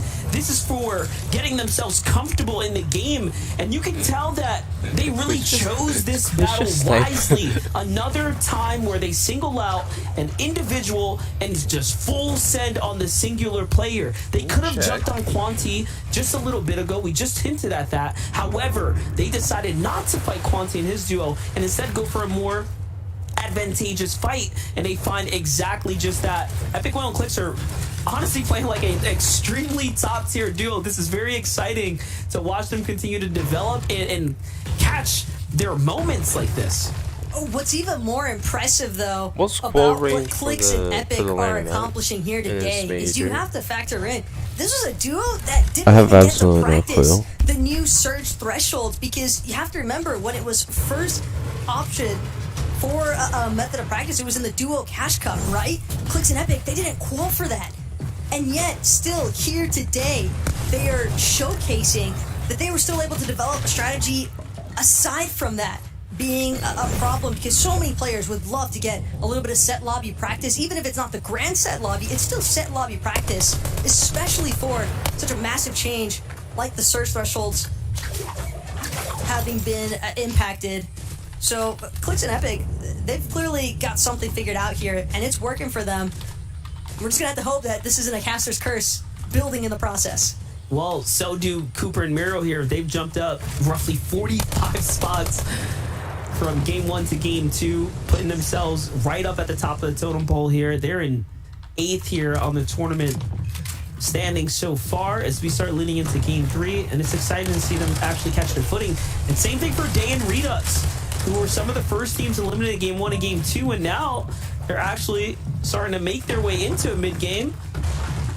You can never really count Day out. Can't forget he's had so many extreme moments of greatness. Redux is a competitor who's been around for a very long time. Slowly he's been working his way up into the top tier echelon of teammates and playing with better and better duos season after season. This is his time to prove something big. They can't allow themselves to get pushed over the way they did in the upper and lower brackets. They have to continue to truly turn up. Day and Redux. A little bit of problem here posed by Higher and Raze. The longer this engagement takes, the easier it's going to be for another team to potentially place spoiler alert to both of these duos. Day and Redux likely well aware of the fact that they're probably drawing in more company. They want to see if they can acquire just a little bit more damage, just a knock or an elimination. Get some material refresh. They came here, were able to secure a cache, but now they're going to be one of the first teams to disengage as Day, Redux, even if they weren't able to find the damage that they'd necessarily been after, at the same time, they don't want to risk finding themselves eliminated or getting caught up, pincered between several of those teams. Yeah, you can't just keep throwing away games like that when you have a pretty bad game 1, game 2. You're game 3, you're alive this long. You just got to do what you got to do to stay alive a little bit longer, see if something better comes your way. And for them, 2 a.m. Golden was there. Tahi just showed up. It was all types of bad. I don't blame them for rotating out. I think it's the wisest decision they could have made. What just happened? Yamcha, though, who have continued to trend in the right direction here. Still continue to find themselves here at the top of the standings. Something went terribly wrong in game number 2 as Yamcha was taken out very early, but Rise Man, talk about an incredible play, even as a solo, when we watched him dive into those boxes for refreshers on his own. I'm thinking that's a team that is going to be a serious contender for the top of the standings here if they continue to stay alive as a duo. Now on over to Duke and Threats, though. We're just looking for Surge here, fishing for something big. I mean, you're talking about teams that had issues in the last match. Duke, certainly familiar with that sensation. Unfortunately enough, looking to try and 180 things here in the halfway point of today's matches. But Duke and Threats, they've got... What's going on with Aussie Antics right now? It's decent elevation, sure, but at the same time, there doesn't...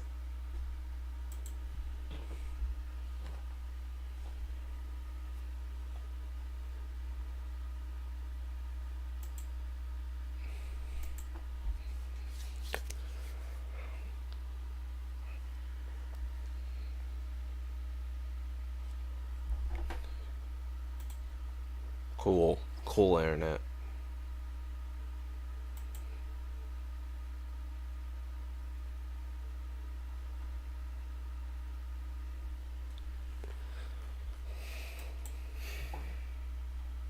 Near you, they're probably not peaking. So Duke of Threats likely gonna have to just be forcibly aggressive soon enough here. Peterbot pokes his head out for 1 second. Have to assume that it was just a sniper shot that he ate, given the damage applied.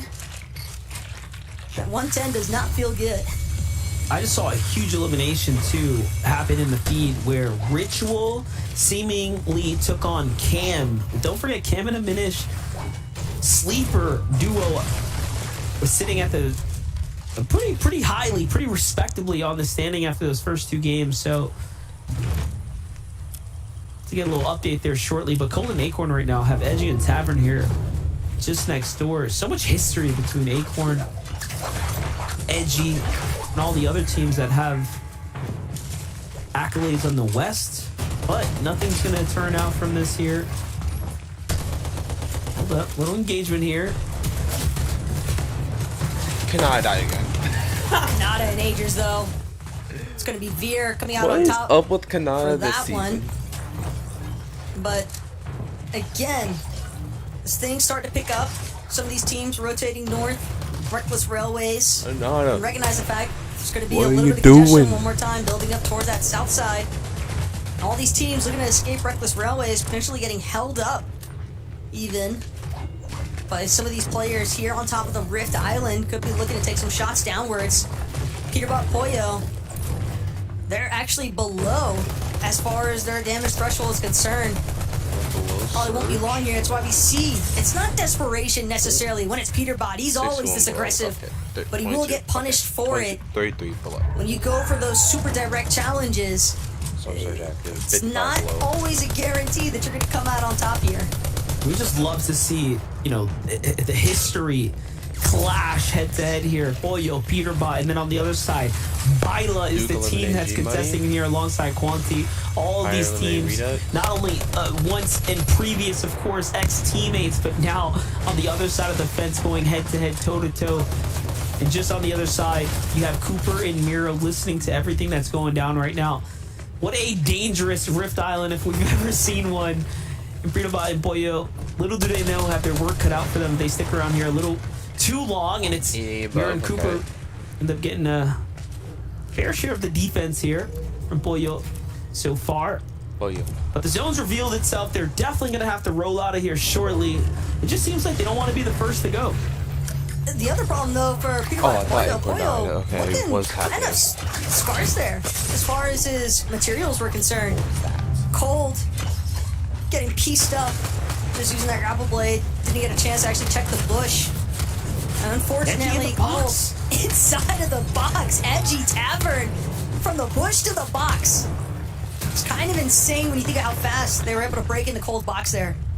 And it just doesn't stop. It's like they just had a small exchange against Edgy just moments ago, and they grapple bladed it away. They just went off into the distance. Acorn and Cold had no idea they'd be lurking this far away in a completely different bush. It could have been any team that decided to rotate this way. And it's just unlucky now for Acorn, who's also below the surge, by the way. So this is going to be one of his only moments right here. One of the most critical times here to find some tags, while you have teams like Piggle here, like Jiven, who have wooden structures in front of them. Yeah, you just have to take these fights. It's just not going to get any easier than this. Not that this is an easy fight by any means for a solo to take on a 30 above set of professional players, but he does have something to look forward to, a slight advantage nonetheless there.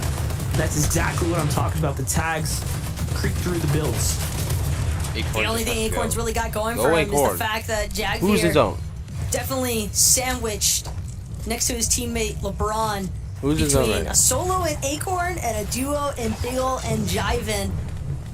But at least for right now, LeBron and Jagveer, they don't want to look to immediately challenge. And it's honestly kind of odd that a duo is this unwilling, this hesitant to try and engage with a solo. Hard pressed to believe that Acorn wasn't identified as a solo at least, but still, the damage that he applied was intimidating enough. Yeah, and you have to think about it. You have to think about it. They were in wood builds too, right? And in a very vulnerable position. So it's just showing you the lack of experience sometimes in these big lobbies. But look at this. Fully experienced Epic Whale jumps in and finds himself 2 for his troubles. 1 onto Pollo there, and another in the low two of the best fighters. Cleaned up, wrapped up, and talking about experienced professional players. Acorn with the turn and burn here, with all the pressure of the lobby on his back, continuing to press on to the neck here of Golden here. The pressure too hard to overcome. He took that Booga, bro. And just like that, he's still in the game here, earning points. That was Booga. That Acorn is just 180 pumping to the face, by the way. Booga sees Acorn distracted, tries to prey upon him, instead gets his face ripped off for it. That is an absurdly insane shot there from Acorn. The fact that he came out on top and is able to extend the placement possibilities for Cold and himself. Both of them are still alive. Absolutely insane stuff there. Let's take a look at Epic Whale. We turn away, and he gets taken down there on the outskirts, but not before, of course, taking a bunch of players with him. At least it allows him to mitigate the blow to the standings that those implications are going to have for him falling a little too early here in this endgame. However, Acorn is positioned on a pretty high spot here of this mountain, and it's going up and over. This is a great overall spot to be in right now, as he's going to have free opportunities to make the rotates, and also who is now likely his arch nemesis of the lobby. Edgy and Tavern are sitting up top. And look at this, Bold in the open, Paper and Muzz just walking around in the snow here, fearlessly trying to conserve material.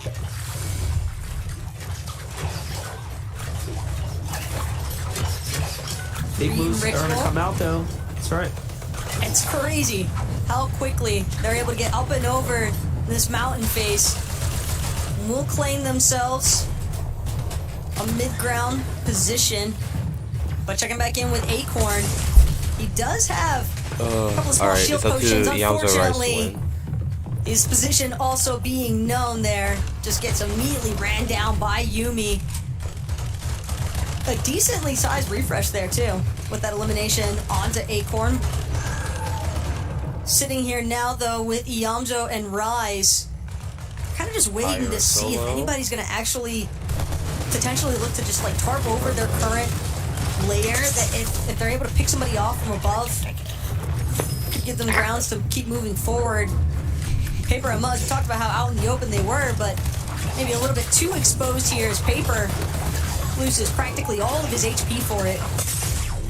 And off the side of the mountain he goes. And I was just going to say, the team we need to be looking out for is Re and Ritual, as they know where the zone is going every single game.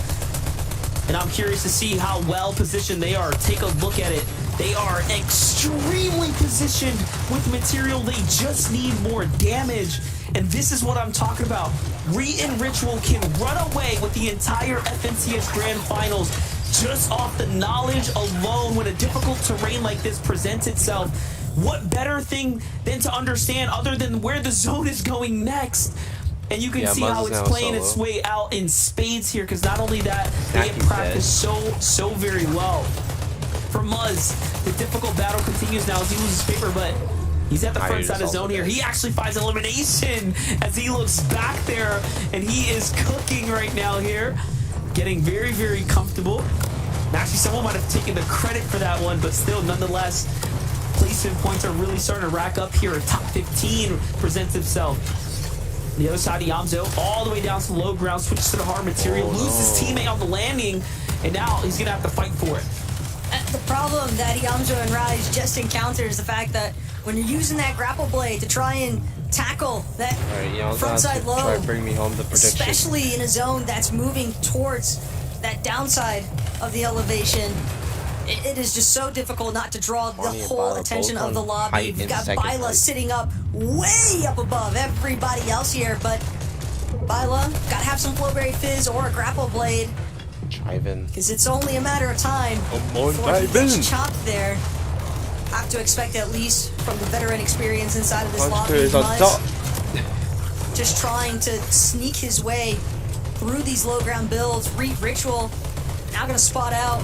There is, in fact, a solo way up above everybody else, but they know.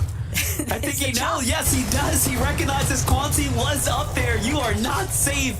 And they end up popping a couple of shots here, but again, they have the knowledge of where the zone's going to go. Look at how they get to the next security position here, right up above, and it's cost them a lot of material, but it is worth it as they turn and just destroy players round after round here. And Yamzo takes advantage of all the chaos. He's scaling up the side of these builds. He doesn't have any mats to work with. He doesn't care, though. He's just trying to get up and over, and he's just going to have to fight his way through.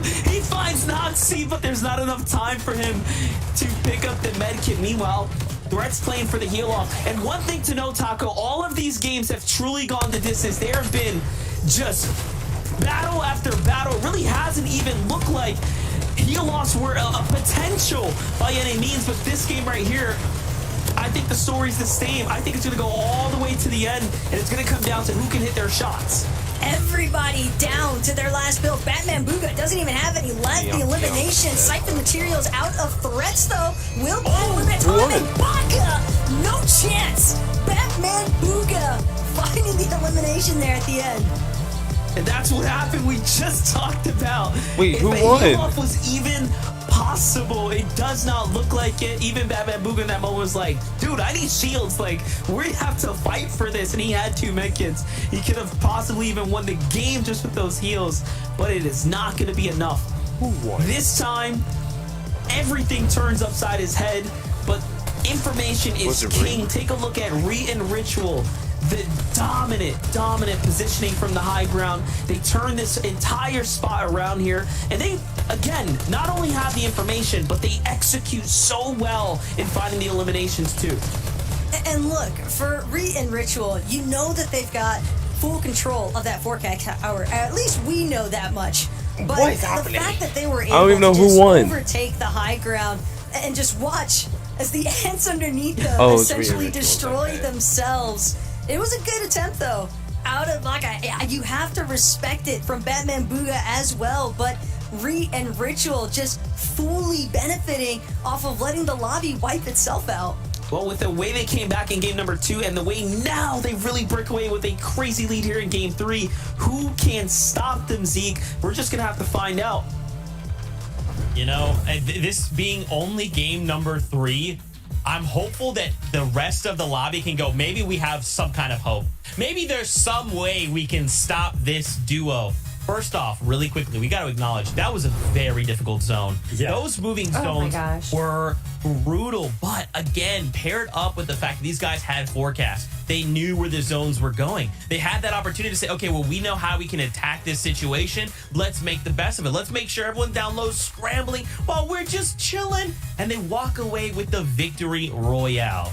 Yeah, honestly, forecast how strong it really is just amplified whenever we have zones like that. These big mountains, sometimes it's very, very dangerous to go ahead and guess which way you actually want to early rotate to. And the fact that forecast is telling you, hey, listen, you're going to have to go here next, it just sets you up so well.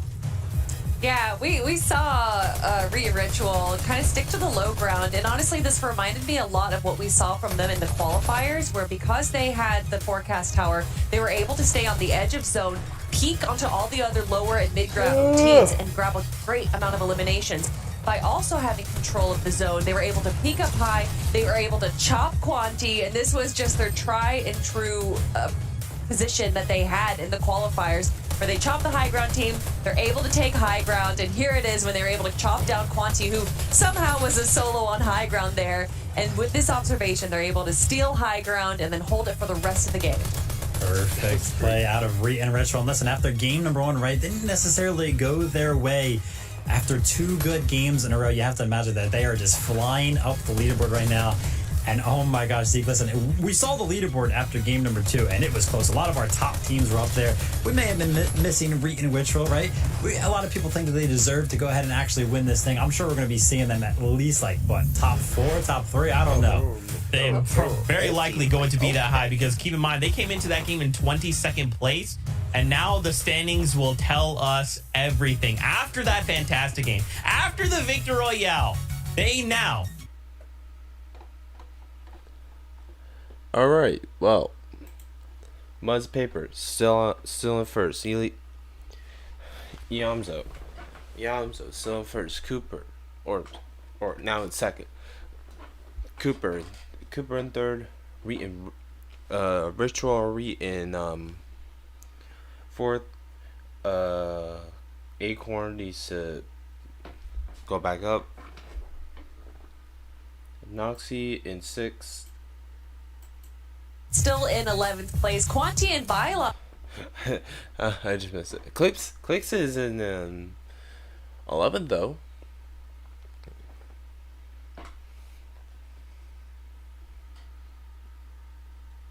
Question is, where the flip is Kanada's?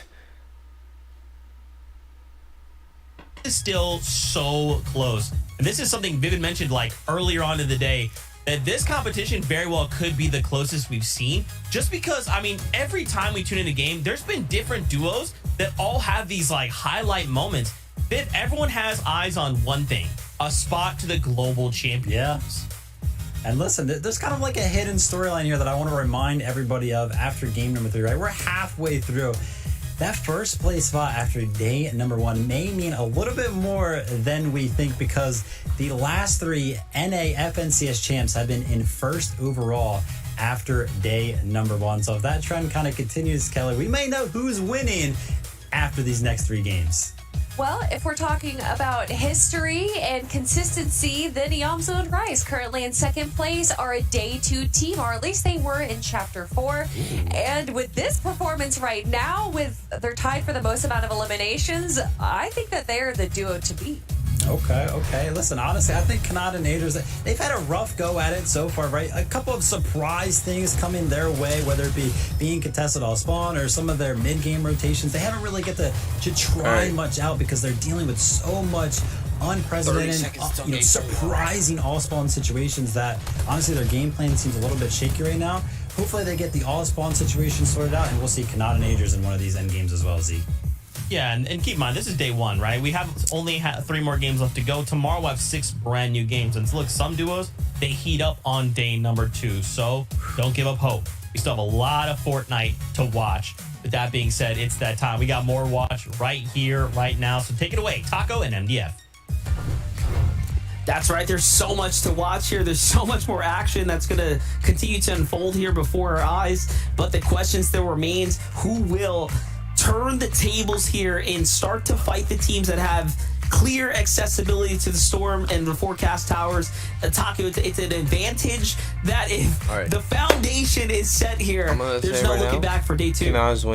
Forecast tower is probably one of the most surefire ways to replicate your game-by-game consistency, because as we all know, consistency is what reigns true in these 12-match formats, MDF, especially when we think about that 1.5 times point multiplier that will be active during the course of day 2's competition. But here in day 1, by the way, can I just say, it's definitely a little bit absurd. Peterbot Pollo, they've got a Victory Royale, and yet they are in 13th place based off the points currently in the leaderboard. Things have been moving.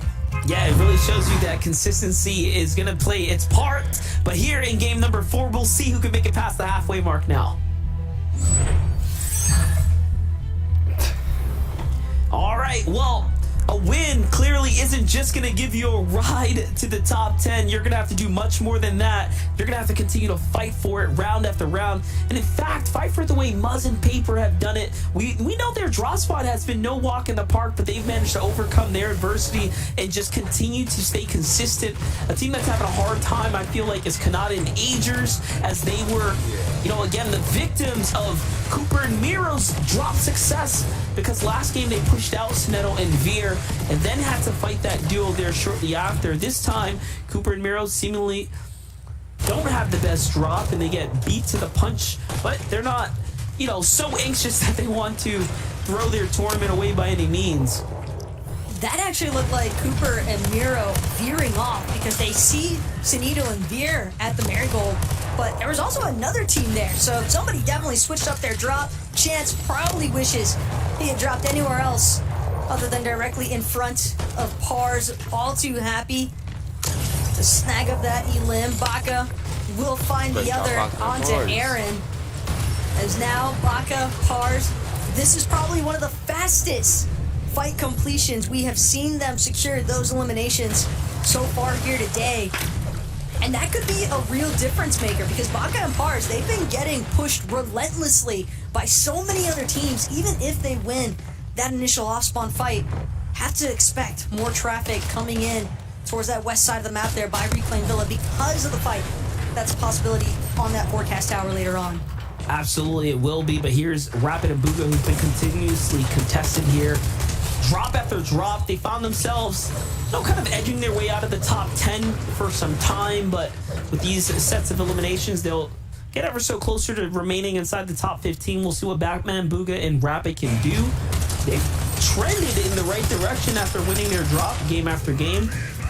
Clix and Epic Whale, however, we've seen their successes. We've seen them shine in some great end games. We know when they make it that far, they're willing to jump up for the high ground. But I was about to say. Hold up, Clix might just have a little too much pressure coming in here. Epic Whale comes in to support.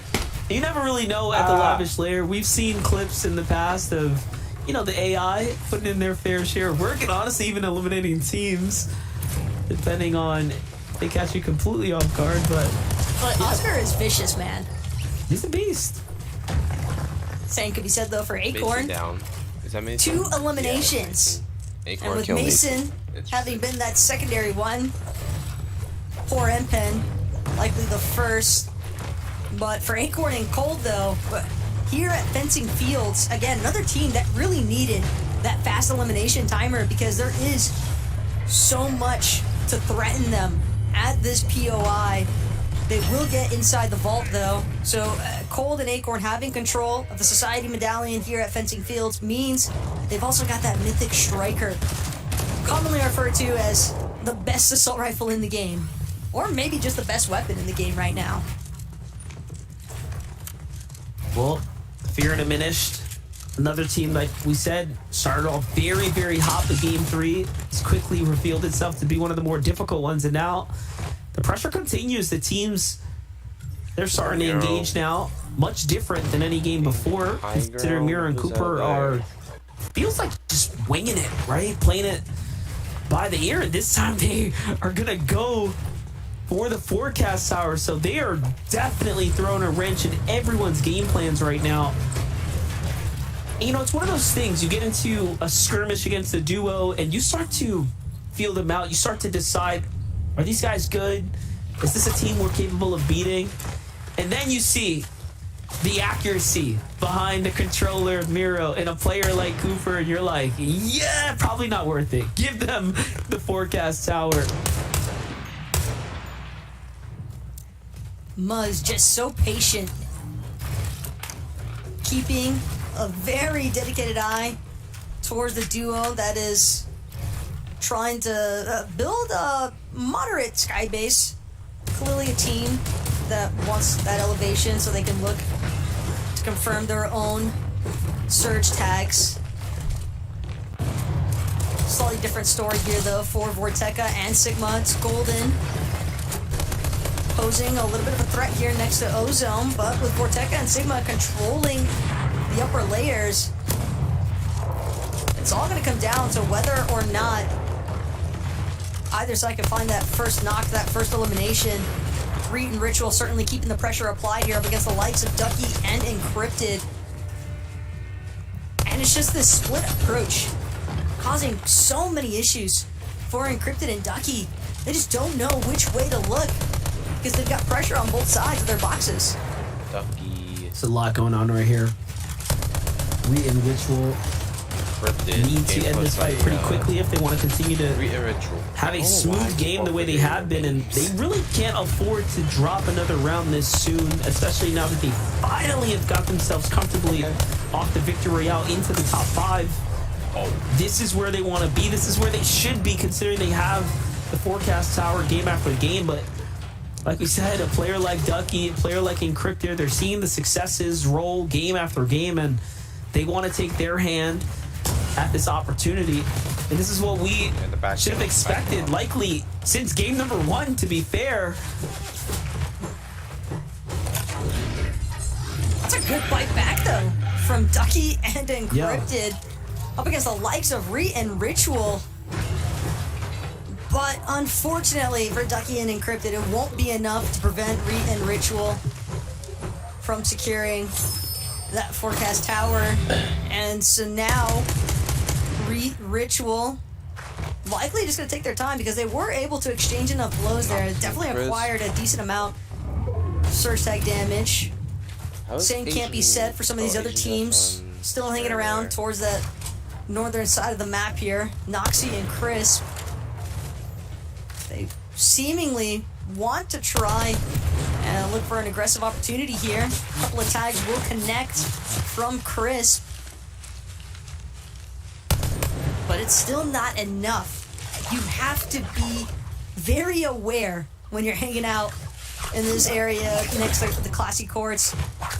Even though there's a good amount of trees to provide some coverage, when you start making your way, the gravel blade, up some of this mountain face elevation, that'll be the chance for the other teams in the area to try and get their revenge, get some damage exchanged as well. Well, already we're getting all the updates that we need here. Yamzo, Rise, looking comfortable. They're not strangers to making noise. They're shooting inside the tunnel here. I wonder what the idea there is, if whether or not they're just trying to scare off teams that might be in the vicinity or attract players towards them, and that's what it is. It's Yamzo trying to attract players to Rise's bush, and that is such a clever play. Pros don't do things by mistake. It was very intentional. And Taco, you could just see the setup, the trickiness come into play. And sure, they don't get the elimination, but they get incredible tags there, which is still so important. Also, if you guys wonder about Agent Jeff and Oliver, I mean, Yamzo is definitely sick because that was a nasty strategy, man. I love the fact that you can, it kind of tell in the first place, like, oh, he wouldn't just be aimless. There's no such thing. There's no bush. Pros right, like, what are you shooting? Incredible stuff, bush though. There. No bush there, just a tunnel. Very odd maneuvering to do that, and then the moment he looks up at the teammate, everything just starts to click in my mind. I'm like, oh, this is so smart. He's baiting someone. Lo and behold, someone's face over the mountain. What a play. It's the little things that you start to see come to life in the FNCS, and if you ever take the time to go into the replay mode and really look back, you'll find a lot of very interesting moments like that. Very key, moments of trickery at times can be so crucial to the game and make the difference in earning you more and more points. You gotta think outside the box. This is the evolution of Fortnite too, if you're watching at hand. But back into the action here. Frito-Bot and Pollo under pressure right now. All wood expended here at the Ruined Reels. They continue to fight for it. They're just going to back off for now. Not going to be an easy matchup there against the likes of Bacon and TK. And keep in mind, Bacon and TK, if they're the ones still remaining at Ruined Reels, typically contested by Maxo and Dulcier. So for Bacon and TK to still be hanging around, likely indicating the fact that they were successful with that initial off-spawn battle. They got off to a really strong start here as well, being Bacon and TK from that first match of the day. The mental fortitude will be what carries the rest of their matches. The Skittles and Trashy. Little fight here now over their combat cache. But the more that you fight, the more attention it draws. Skittles, Trashy, they found their elimination. They collected some goods out of that cache, and now they're ready to just keep powering through, making sure to maintain a good space from the teams that were just posing a threat behind them. But they do spot out Bolton Zook based up on this hill. They've got to be careful. Yeah, they just walked in and took Tali's elimination and walked right on out of there as other teams started to come attracted to the location. But Muzz and Paper also fighting for the cache. We've seen a lot of battles like this happen. You kind of hinted at it before, Taco, that there's kind of like an increase in fights over these weapons caches, and you can see why. Like, why in a grand finals you would want to secure this much excess, heals, essentially, is really what you get, privy to, and then go to fight and still have something to bounce back to keep you in the game. For Epic Will, take a look at, he just wraps up Quanti and Bila back-to-back clicks. Looks like he wins his engagement. On the other side, Quanti gets cleaned up quickly by Epic here. Early, too, in the game. Well, look at that max mats now for Epic. Ample amounts of medkits surrounding this man. Clicks as well. 3 shield potions available. The Mythic Frenzy. Ooh, this is shaping up to be a really strong showing here for Clicks and Epic. And yeah, the battles for these combat caches likely to just continue piling up here over these next couple of games, MDF, because players, whether they want the heals and materials that those combat caches will be able to convert into, it's more so just the opportunity to find a possible elimination from the other team that looks to challenge for that cache. Ugaviv have a team in sight, and they're inching their way forwards. And I like that they're trying to tempt out this opponent, see what it is that they wanted to do, but they just disengage. They don't want anything to do with any of the players here. Back on over to Re and Ritual, who have, again, had a pretty difficult time, it seems like, getting situated shortly after having to fight for the first time for their forecast tower here. And we knew what it was going to cost them, right? It was going to cost them time. It was going to cost them positioning. And you're seeing the bulk, the weight of all that difficult, engagement play out here. And look at that. The shotguns. Reed doesn't even know where it comes from, by the way. Like, he didn't even block the left side. He was looking to the right still. And now I think it starts to make sense here as the information floods in.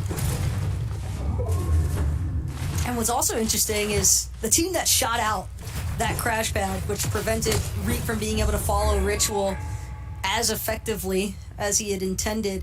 You could see the arrows from that other team. Take note of where Reek and Ritual were at in that little river dipping. Dukes and Thresh still alive, 0 kills. Honestly, pretty lucky there for Reek and Ritual that they didn't end up as a possible solo, all things considered. Ooh, Miro, where the crash pad goes, and the rotation is a lot more difficult to come by. Like Immaculate. Easy to eat some shots that you weren't necessarily expecting before. It's crazy how Cooper had an elimination now, forcing Blake to be a solo. That's going to be Macwood. Like ever since you won FNCS, the by first our time global CS championship duo. And Mira and Cooper, keep in mind, they made a last-minute swerve at the start of this game from their initial drop. They did not want to look for that triple contest at the Marigold. So for them, having to adjust their entire gameplay strategy, because they're not following their original loot path, they're not following their originally intended rotational path either, which means that they've had to probably implement new methods as well to look for surge tag opportunities, like what Muzz just experienced. Nearly got his shields cracked, but he does have 2 shield potions to get back to full if he so desires. And this is crazy. This is our first place team right now. Still alive, but not necessarily the most comfortable. They are a ways away from being well above the surge, like Clix and Epic Whale are right here.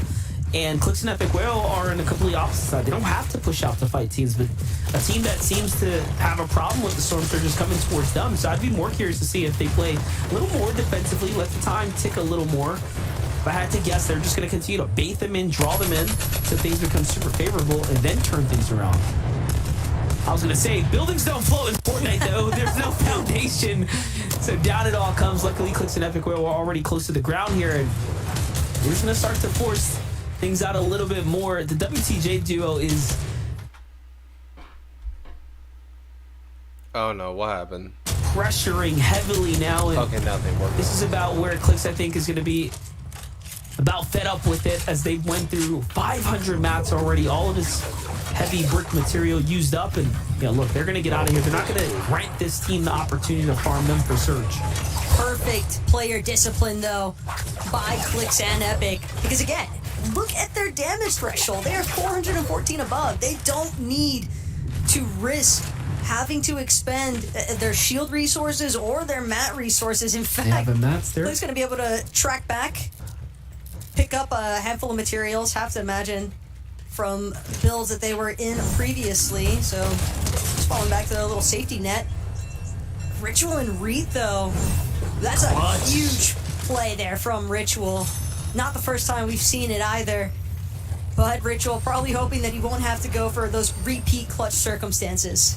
And they absolutely needed that. They needed not only the damage to stay comfortable, but he needed to clutch this up in order to stay inside of the top 5 right now. And it is cutthroat. Cooper and Miro were just a point ahead queuing into here. And the Yamzo and Rise, Muzz and Paper were 10 and 20 points just about in the distance, so they cannot afford to let their foot off the gas pedal right now. They need to stay consistent and in the running right here, especially after coming off with the last victory.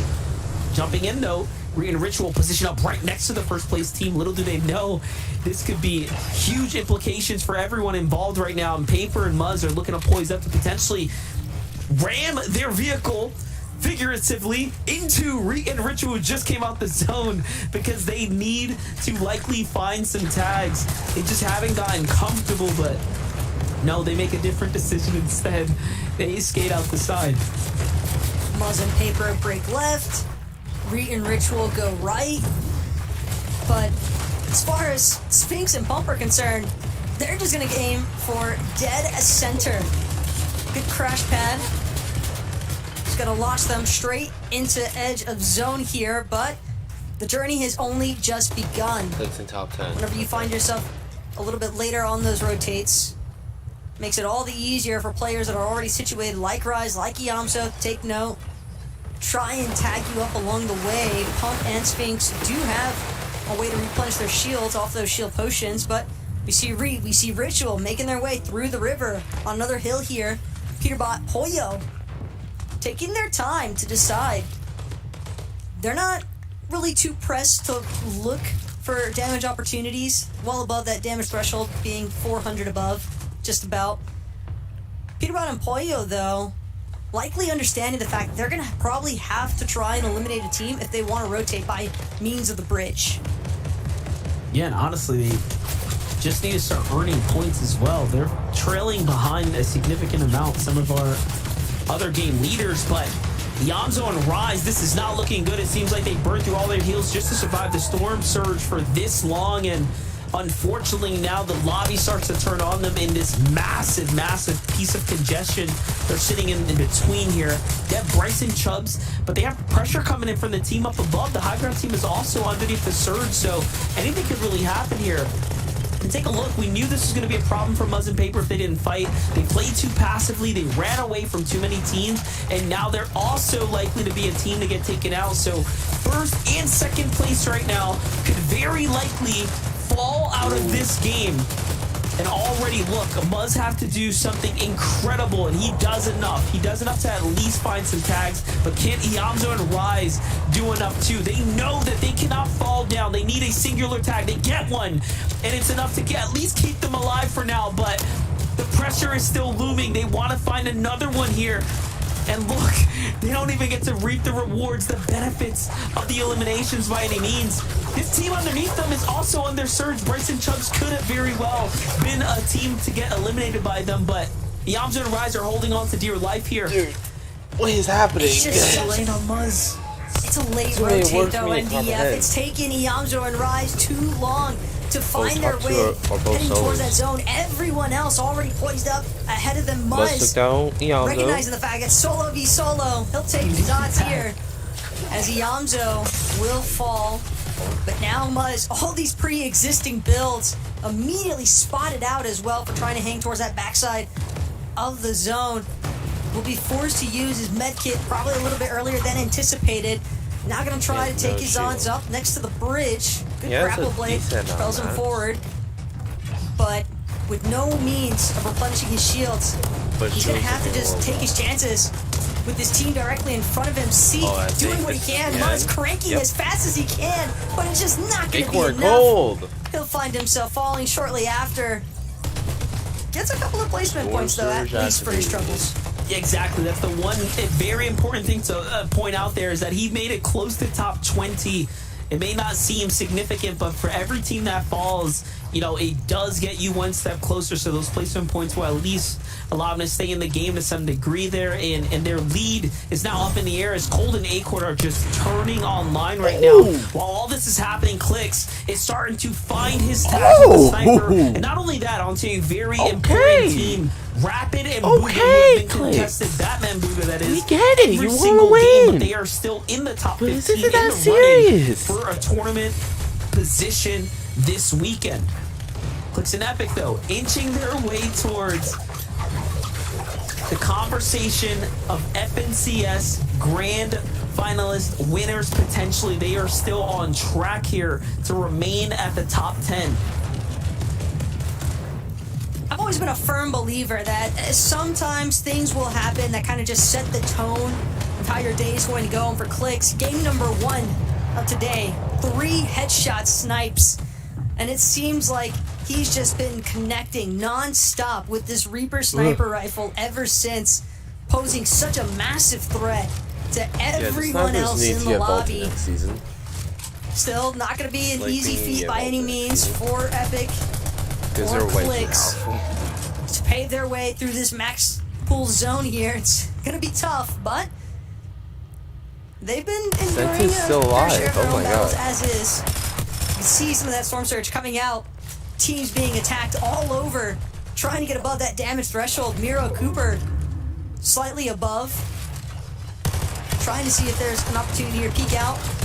Small window edit. Miro Cooper both going to maintain the same line of sight, just trying to attack some of these teams that are set up on the hill across from them. But Ritual. Well, I want to point out, Miro and Cooper, remember, they fought for the forecast tower this game, and they have not stopped putting themselves in a ridiculously strong position every single zone ever since then. But Ritual and Re had to fight for theirs, and it hasn't been quite the same. Ritual now left to clutch this one up by himself. He caught an absolutely pivotal knock right there, but he cannot find the damage on the down body, which is so unfortunate because he needs that damage in order to avoid the damage of the storm. That might just turn on here shortly, but the Elam comes through nonetheless, so he gets the points, and the pressure is still on now to perform, but he's made it far enough. He's near the top 15. Every team that falls here will continue to grant placement points. Meanwhile, Clix and Epic will lead the push here to the front side of zone. They have Acorn, they have Cold next door. This is all dangerous low ground, but enough of high ground for them. They want to play a different strat here, and I like this. Clix still has a decent amount of metal, though, left to work with. Ritual, on the other hand, he's down to exclusively wood builds. Needs a refresh of some form. Trying to see if he can stealth maneuver his way for a pick onto Mew. Elimination opportunity slipping away as Ritual in real time having to recognize the fact just waited a moment too long. Now he's got to force his way forward, still trying to maintain, hanging out towards the backside of zone, knows that there might be an opportunity, gets a shot into his back. It's going to be New Ritual, tries to turn. Not going to be in time, though. It's so close, and he can't get the finish, and he knew there was a player there, but he thought he was on the left side to make the wrong edit. Either way, back in with Cold and Acorn right now, who are still at 4 eliminations, but they're starting to set themselves up for the end game. Clix and Epic closing in on a top 10 here, too. And look at how quickly now they're starting to close that gap. There were so many points behind before, but now they are really starting to catch momentum here. They're starting to catch the wind in the sails. But Epic was left behind. The player jumps in. Clix leaves the door open for Epic, and unfortunately, he was nowhere there. And it's Boyo who jumps in and takes down Clix. The deceit. Look at High Ground. So unfortunate. Yeah, I think it's safe to say that it's just a grapple blade up. High Ground is the main strategy for overtaking height or challenging on height. You grapple blade to the high ground, and it's just so crazy that it works, NDF. Cold and Acorn now suppressive fire into all the teams caught in the mid and low ground layer congestion. Tahi, Scented, they've got a deep run going for them this game, but unfortunately the med kits are gonna cut them short of staying inside the zone. All too easy for Acorn and Cold to take this one home. And a beautiful, beautiful capture of the final tag and shot there from Cold and Acorn as they put down every single duo in the lobby there at the end. NA is not holding up any types of heal-offs here. What a grand finals we have in front of us. If we thought we were going to get semis level gameplay, you are seeing how far ahead the elevated competition is when we truly get down to the best 100, and you are watching just that. Man City's Cold, one of those recent pickups, incredible, and of course Dignitas Acorn, the most decorated, continuing to do what they do here at the grand finals. What a great game 4, and not only that, they become the first NA team now to break the 200-point threshold, just really taking the lead here, Taco. Yeah, Acorn and Cold definitely needed this one in order to leapfrog ahead of some of the control we've been seeing so far out of Muzz and Paper, but gotta feel for Cam and Diminished in that one. Just let their guard down for a moment, but a second is all it takes for Acorn and Cold to gobble up that height take. Well, we're going to have to check in with Zeke and company to see how the standings are looking after that one. Dude, there's no way. Acorn and Cold are ice cold. They let Diminished do all the work on the high ground. They said, yeah, dude, you go crazy up there. You're by yourself. You got high ground. You got that grapple blade friend. You're like, yeah, I got that grapple blade. Let's go. All right, cool. A high ground is now ours. And then by that point, literally everyone else in the lobby burnt through everything they had. Easy cleanup for Acorn and Cold. I mean, they just got away with everything in this game. In a meta where, you know, your floppers, your med kits, we've been seeing it all season. Why do those I feel like heals, Acorn they've been used at the end of the game to win the game. Acorn and Cold. It's a play we have seen before, but not this season. Because like I just said, we've been seeing those meds used to actually win the game. But what about using them and then just sticking out into the storm and then taking higher ground based off of that position? Acorn and Cold, what a play to bring out in grand finals to secure the high ground and the victory royale in game number 4. Kelly, they got to be at the top of the leaderboard after that incredible play.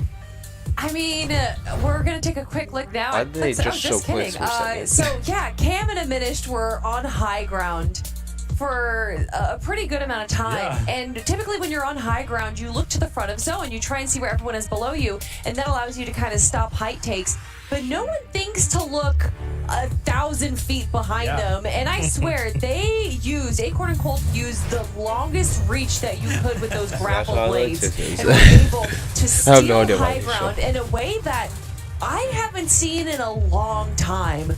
That was absolutely courageous and dangerous at the same time, and they deserve their spot. Look at that. They already got a second place, so to grab a first place on top of that, I mean, this is the duo to watch. We knew after Cash Cup that they were riding on a high, and to see them take that high and bring it to high ground, it feels good.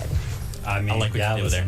You know, it's a big question, right? What was going to happen over at Fencing Fields? Were they going to be able to were they going to be able to make it out? And honestly, listen, I've been talking about throughout qualifiers, throughout semis, and I was like, you know what, I'm going to pick a different team to go ahead and win this thing. And they're proving me wrong for even daring to pick somebody else, because they are not only winning some of these fights in fencing fields, they're just getting out of it in such a good position every game. They really do deserve to win this so far after 4 games. Just wow. This was like the game to bust out strats that we just haven't seen, right? We saw this from Acorn and Cold. From Iamzo and Rise, Iamzo running around just sending shots where everyone's head scratching. Yes. What's happening? Why is something wrong? And then he's like, no. This was all part of my plan. You followed into my trap. NA is heating up like crazy. Let's take a look at the standings. How are things going? Have Muzz and Paper finally been dethroned? The answer, yes, by Acorn and Cold. But take a look at the other names who are looking to fight as well. Cooper and me. So we have Acorn Cold, Cooper Mira, Beatrice Marie, Muzz Paper, Noxie Crips, Sentin Tahi, Clicks and Epic Whale, Iamzo Rise, Spix and Pump, and Boogan and Vive. So that was great to see from them. That is a stacked leaderboard. We got some big changes down the rest of the leaderboard though as well.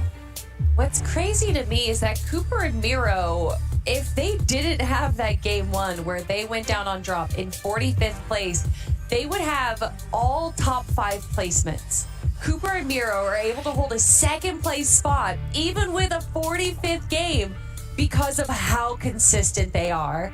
And if I'm going to talk about consistency, I'm going to talk about the team that I've consistently talked about, and that's, of course, Ritual and Reap. Once again, Ritual had an incredible solo run. Between both of these players, they're able to hold out in the solo game. I just want to see them be able to stick together at the very end, because that's where they do the best. And we're going to watch a few moments. You can see here that they had some issues with Storm Surge, which is a little bit surprising, especially when they have the element of the forecast tower. They should be able to stay at the front of zone, but I'm guessing that there was some mid-game issues here. Regardless, Rico's down early. Ritual, though, able to stay alive and grab eliminations as well. Storm Surge has been absolutely crazy. Remember when we showed at the beginning of the show, we were like, hey, listen, here's the average Storm Surge values that, the players saw throughout semifinals and their qualifying games, and it was around 100 damage for Zone 5. Throughout those games so far, throughout the first 3 games, it has now doubled up to 200. So it is really brutal out there. Pay attention to how much damage our players are doing throughout every single game, because it is important. Let's take a look here at page number 2, Zeke. Peterbot and Pollo fighting back. They go up 2 places. And listen, Zeke, with 2 games left on the day, how are you kind of feeling? I'm worried. I'm worried. Okay. I feel like Acorn and Cold. The problem is with these kind of formats, right? You have 2 days, and you really want to try and keep the top end as close as possible. Acorn and Cold are now pulling maybe a little too far away, right? We're giving them a little bit too much freedom. If we're not careful, we could go into day 2 with a really big problem, Viv. I'm pretty worried, man. Yeah, listen, they could really establish a lead here, Kelly. I'm excited to see if they can continue throughout fencing fields. Yeah, definitely agree. I mean, Zeke, I just am ready for game 5. Well, ask and you shall receive. With 2 games left to go, how will we cement this day number 1? Let's find out together. Casters, over to you. It's just incredible to see the standings really start to take shape now, as Miro and Cooper are hot on the press to potentially go back-to-back from LAN to, of course, at-home environment, just playing out of their, skill set. It seems like they are just far and exceeding the competition here in the lobby. And Taco, I want to see if they actually embrace the forecast tower now. They took that with relative ease for, a dart throw, right? Like, it's a bullseye, if you ask me.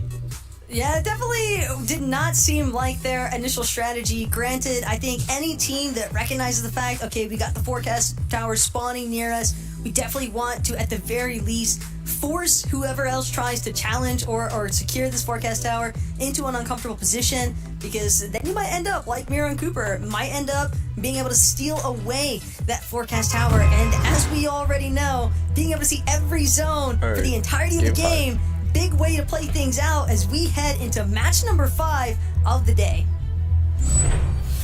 I wonder if anyone said we'll win back-to-back.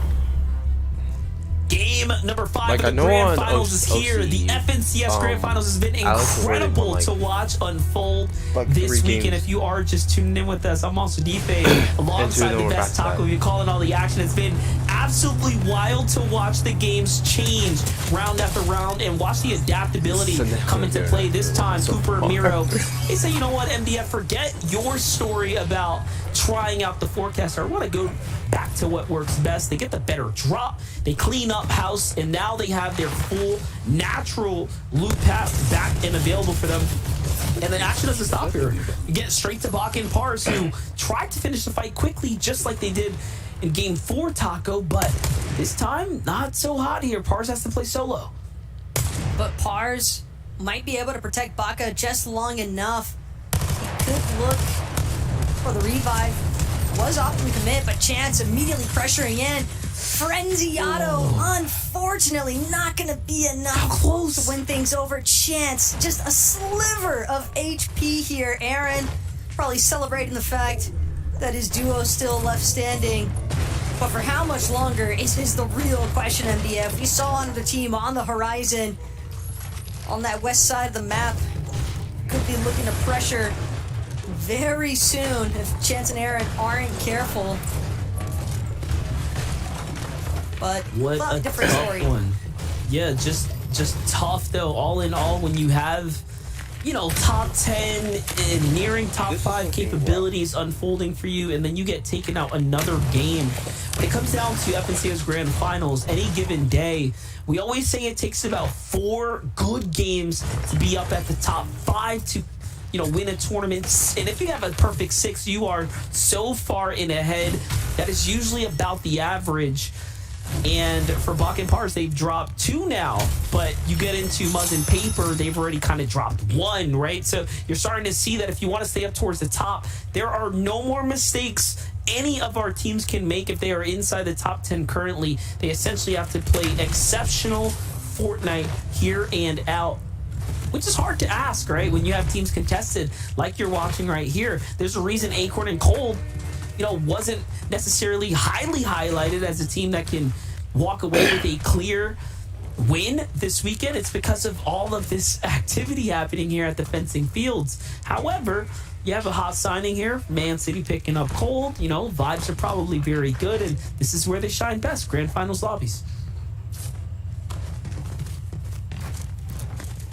But Triple Con at Fencing Fields is still a Triple Con. MDF. And as for Dasher Rooney, lost Seek here in the process of disengagement up against the likes of Bryson Chubbs next to Hazy Hillside. Dasher Rooney trying to do what he can to close in on Bryce. It's interesting that Dasher Rooney is still willing to give chase here. Seemingly upset, probably just more upset about the fact that he lost his duo.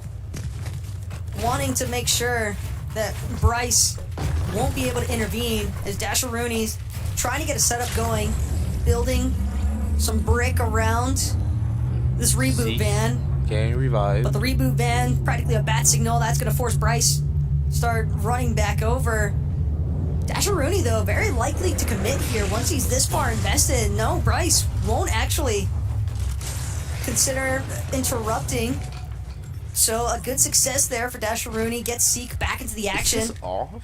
What the? Now 1 versus 2 for Bryce to deal with here at Hazy Hillside. Let's take a look at this elimination here. Right. Peterbot and Boyo jump in and clean up not only Zavi, but Neko as well here pretty quickly.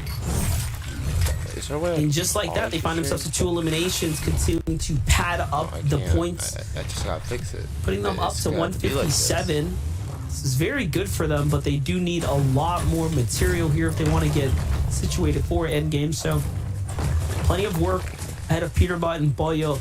We talked about it, right? This is a team that literally took a win. We watched it unfold as they destroyed Bugin and Aviv in that 2v2 endgame. Things just truly connected. On over to Acorn and Cold, who seemingly have pushed out a team here from a battle. But they've gotten elimination for their troubles there, and it might be on to Muzz. Because I just see... No, never mind. That's Paper and Muzz there in the distance. Luckily, the map reveals the color of the coordinates. Gotta be Ethan or Mason. Yeah. And that's the other thing, too, is we're looking at all this experienced teams, right? A nice little fun fact coming in for the start of game number 5 here. As far as our leaderboard is concerned, our top 5 on the leaderboard, guess what? They're all top 5 teams that are returning duos from last season. So, experience definitely proven to be king here so far today. It's Cold and Acorn finally going to get an opportunity here. They've closed off Nisha from the rest of the teams still left standing here at Fencing Fields. Empen and Mason, really the only duo that was looking to directly challenge Cold and Acorn at that moment for the claiming of the Society Medallion and that Mythic Striker. Ritual and Reet, though, if it ain't broke, don't fix it. And their strategy so far is just securing this forecast tower on the hill next to Dumpenhausen. And they need to be counting their lucky stars that they weren't contested for the forecast this time, because last game it really affected maybe their mental, very much their game overall. And, you know, I'm very much happy as well that we got to see the struggles that Acorn and Cold are undergoing in the early game, because it really does shape the narrative, the story that they're in first, but not because it's been easy for them by any means. They have had to really, really work for it in their early game situation. Peterbot and Pollo as well. Bit of a different story, right? They win their early game contested fight, and now it's like, where are all the players? Why can't I find something a little more here? But they do have a forecast, of course, as well, right? So a lot potentially to be revealed for them. Seeing Peterbot and Pollo, though, each with 1 elimination apiece. As far as our Storm Surge values on the day are concerned, Zone 5 usually looking at around 211 damage before that threshold. Players already limbed for it to be turned off, and it gets quite steep by the time you reach Zone 7 with it being 420.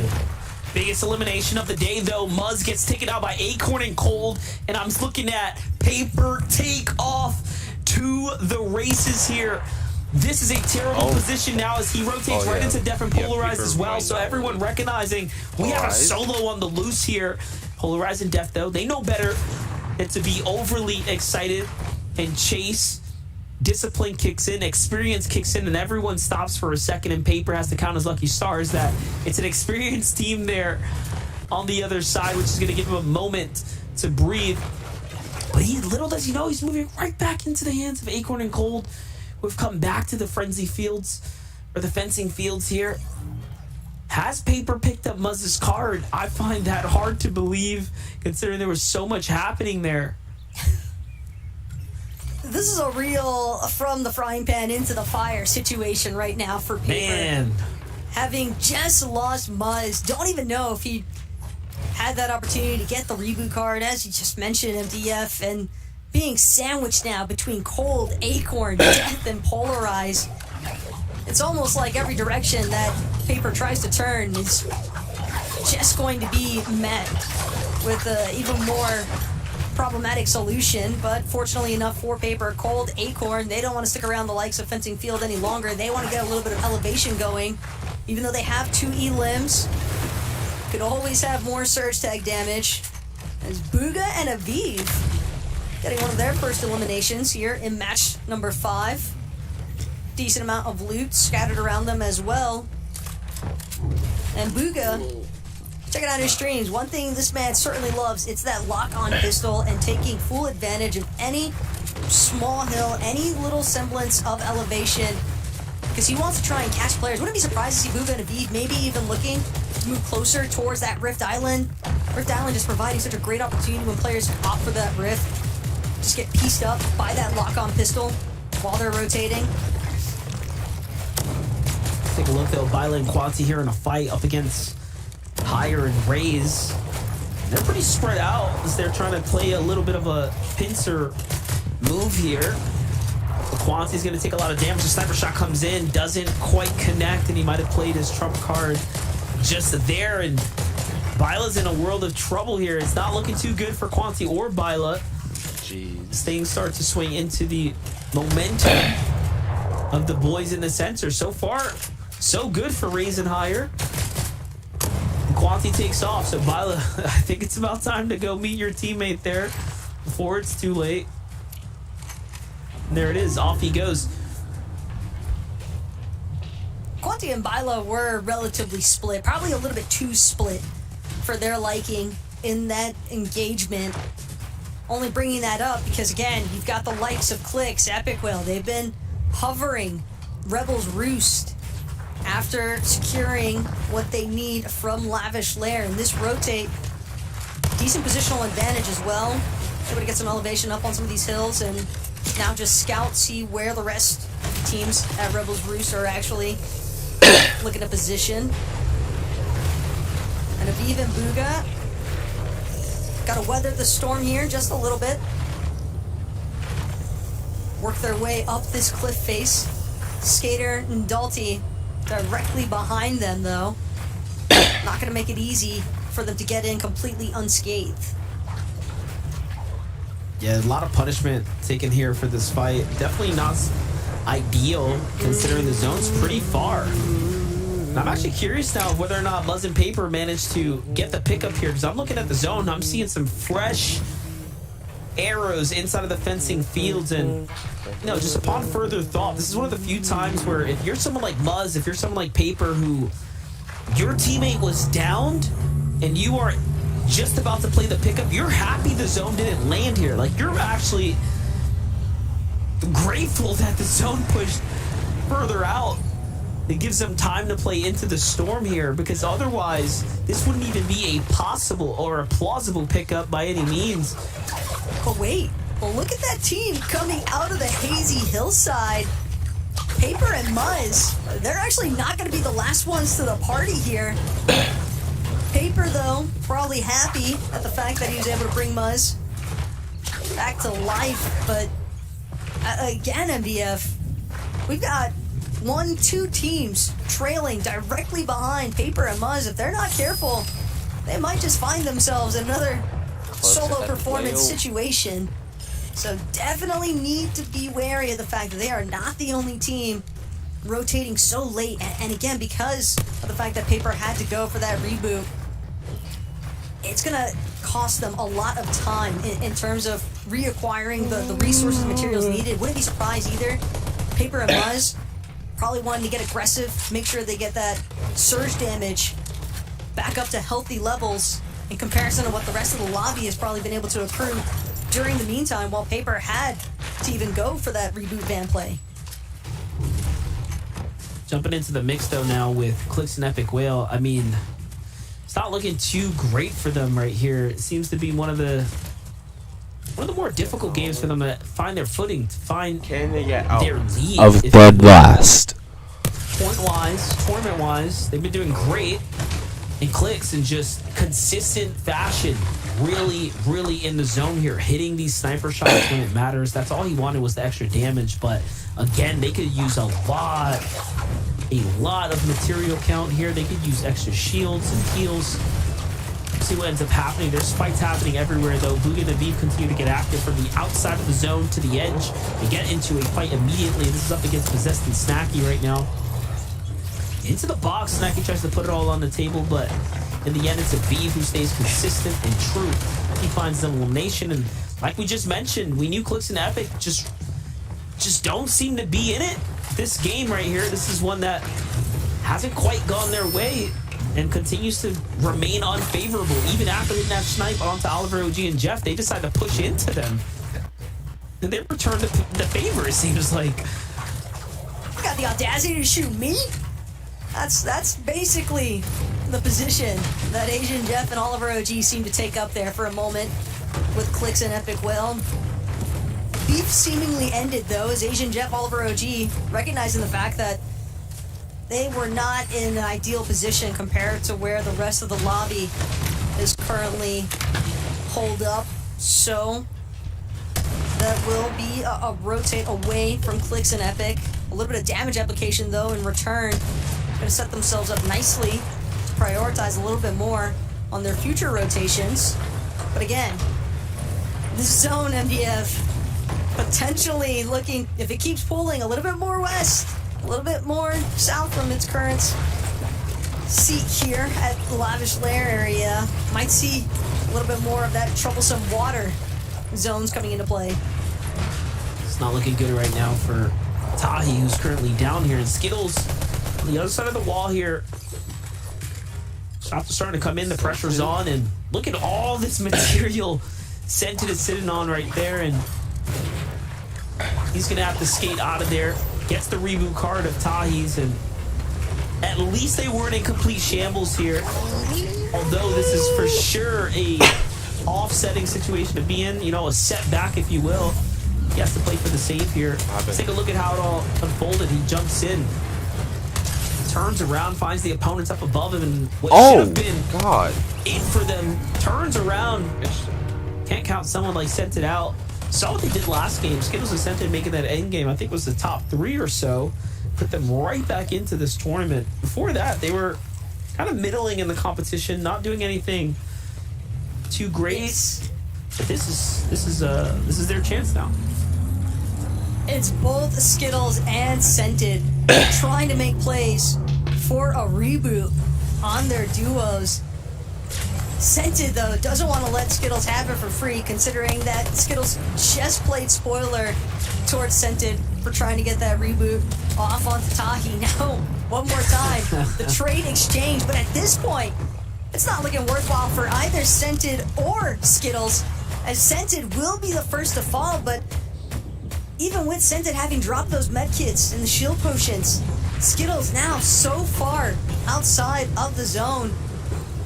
Even if he gets that reboot off, very high likelihood that Skittles and Trashy could get picked off the moment that they start to re-enter the zone, and where everyone else has already been able to find their ideal form of positioning.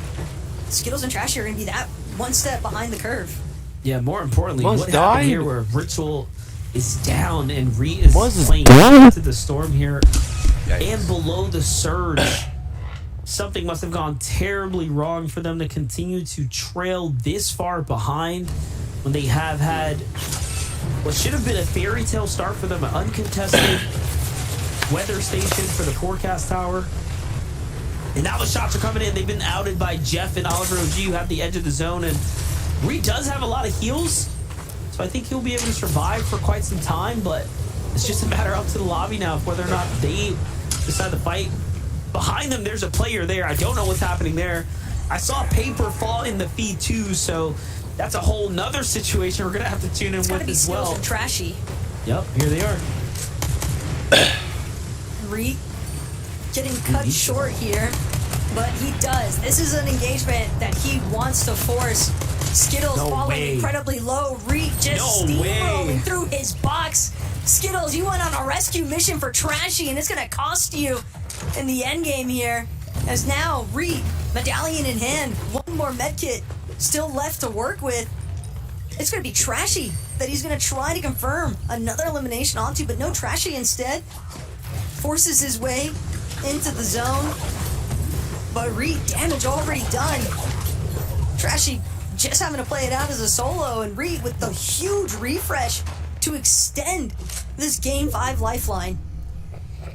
Not only that, the damage. He was over 200 below, and he finds a fully healthy Trashy in the storm.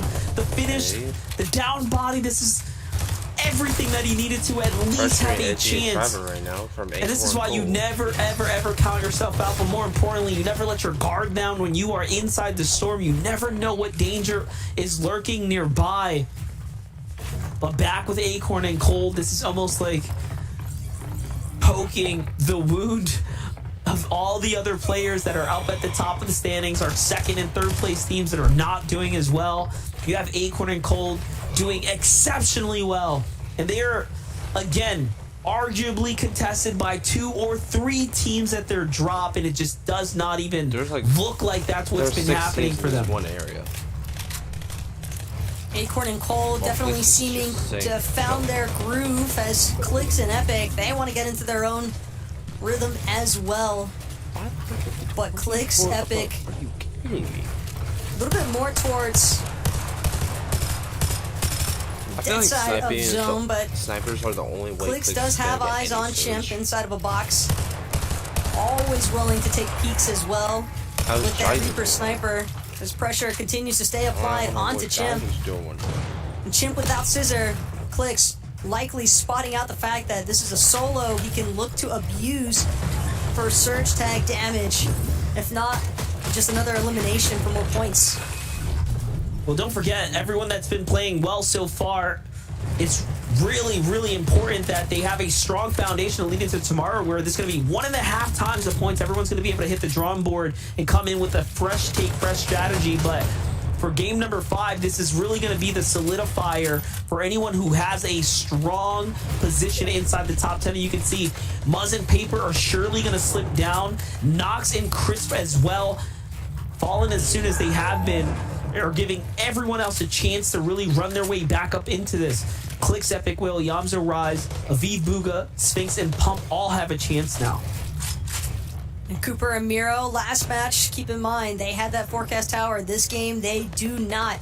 And it makes a world of difference in terms of how aggressive Cooper and Miro have actually chosen to be, just barely managing to stay above that damage threshold. Clix and Epic Whale, though, again, well above the damage threshold. Now it's just about crossing this massive body of water and hoping that they don't get pieced up along the way. Got a solo above them as well. Although Quanti, silent as a church mouse currently, does not want to be spotted out by a duo, especially not one as treacherous as Clix and Epic Whale. And just a quick update, Booga takes down Ree, so Ree is out. That is it. Third place spot now opens up as more runway inside of the top 5 begins to reveal itself. But unless Acorn and Cold can be stopped here, it's just going to continue to grow this lead. And Cooper and Miro are also hot on their heels. So a lot of big dogs in the running here, but there's a lot of room for top 10, and it's absolutely going to change here once this game's over. Take a look at the Storm here, the edge where Cooper and Miro positioned up.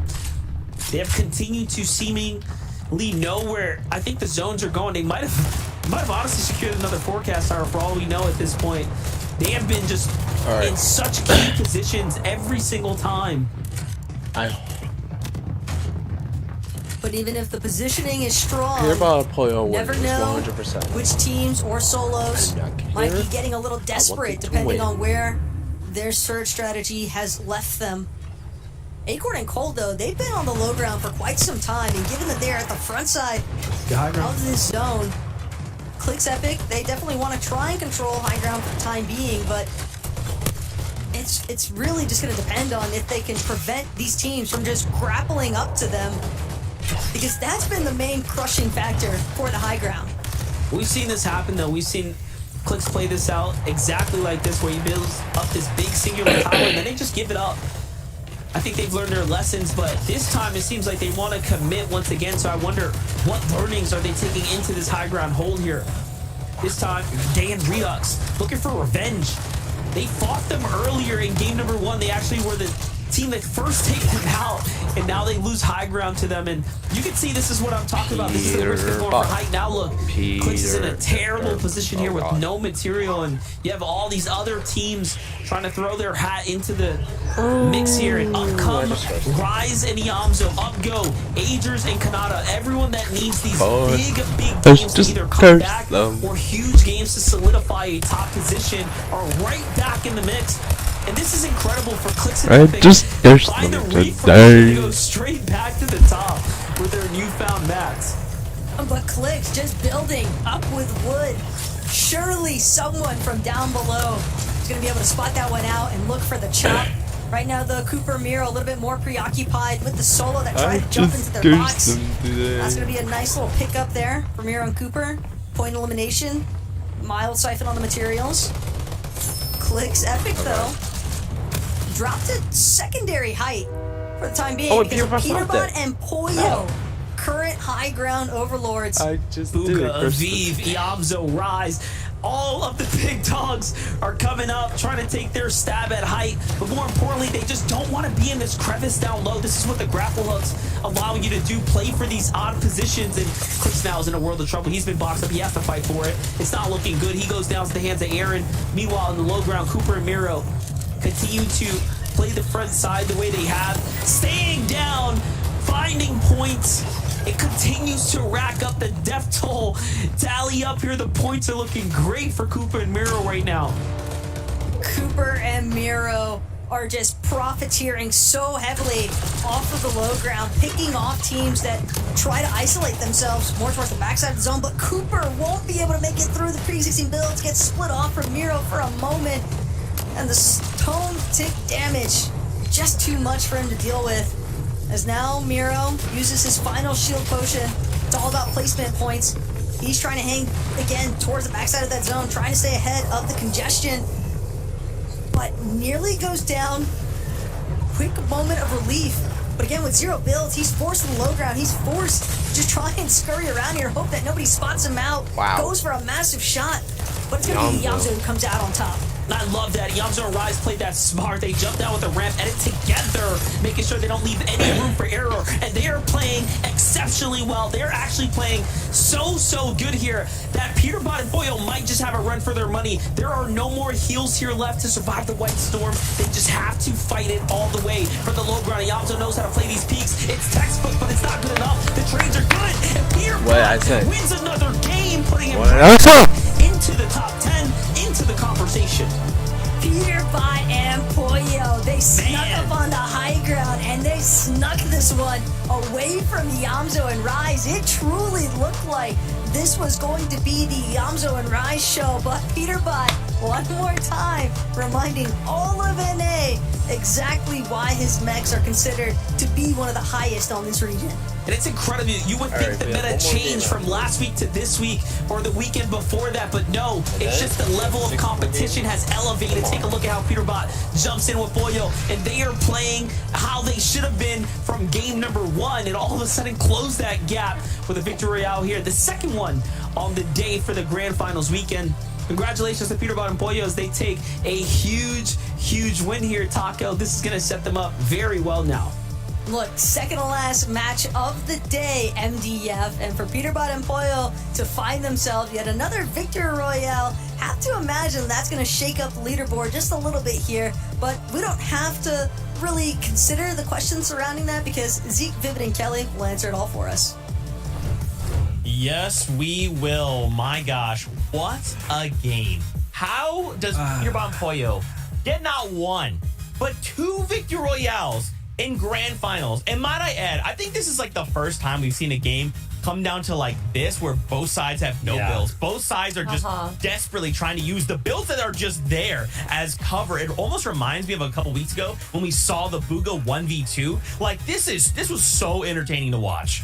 A single shot separating who actually gets the victory royale in grand finals, and Peterbot hits the shot to close it out. I mean, Kelly, who's writing this stuff? Is it you? We can't expose our writers staff, okay? So you have to different question. I mean, yeah, it's just classic right now. I mean, and you mentioned it, Zeke, the first team to get 2 victory royales. We've only played 5 games. That's 2 out of 5 that they've won so far. And honestly, Kelly, we were kind of talking about it. It's on the back foot of, honestly, Clix and Epic Whale, right? Clix and Epic Whale up on the higher ground, kind of just repeatedly going for it when they don't necessarily have enough mats. They themselves are fighting teams for it. Peterbot and Poyo are aware of that. They look up, they're like, hey, why don't we kind of just walk up here and take the higher ground and the victory royale while we're at it? And to add also, this was after Poyo got the res onto Peterbot. Gosh, yeah. And they were able to take height. That doesn't happen too frequently, especially at such a late stage of the game. I don't think anyone expected after seeing Peterbot go down. But absolutely incredible. Coming down to the 2v2. And this team right now looks like they're going to be jumping up some placements. They were in a somewhat rough spot. They were in 11th place before that game. And it looks like they're going to be jumping up all the way to 4th place. But also, you have to give a shout out to Rise and Yamzo, one of the most consistent duos that we've seen so far. And we saw how well this duo can be. For whatever reason, people tend to call them the dark horse, but I don't think they're going to be calling them that at all anymore. That's right. They're going to take that number 1 spot. They want a spot at Globals, and they want the Axe of Champions. Let's take a look at the standings. We have a single game left to go on the day, and then that kind of sets the stage for tomorrow. Cooper Miro, your global champion, sitting in that number 1 spot. Okay. Cooper Miro, Echo Core, Yamzo Rise, Peterbot Poyo, Aviva Bugha, Clixen, Epic Whale, Ritual Re, Delta Pole Rise, Pound and Preaching and a Muzz and Paper. They were literally in first in like half of those games. And just sold. Away 30 points between 4th and 5th. But honestly, Kelly, I think, there's one thing that we have to remember about day number 2 of this competition. 1.5x points tomorrow, right? So I really feel like still looking at the range, like Muzz and Paper 100 points behind, that is still good range for them to be able to have a really good run tomorrow. But I mean, we'll face that beast tomorrow when we get there. Let's talk about the beasts that are Cooper and Miro right now. How do they keep doing it? Kelly, they're contested. I think that might actually be helping them a little bit because they keep winning these off-spawn fights. And you can see right here, even with being contested in 2 eliminations, they're still below Storm Surge. And being able to keep their cool while being below just showcases their expertise in the game, knowing exactly when to engage and when to drop down. And that's what we saw right here. I think, too, the fact that you call out the contested, right? This is off the heels of we've won every off-spawn battle, right?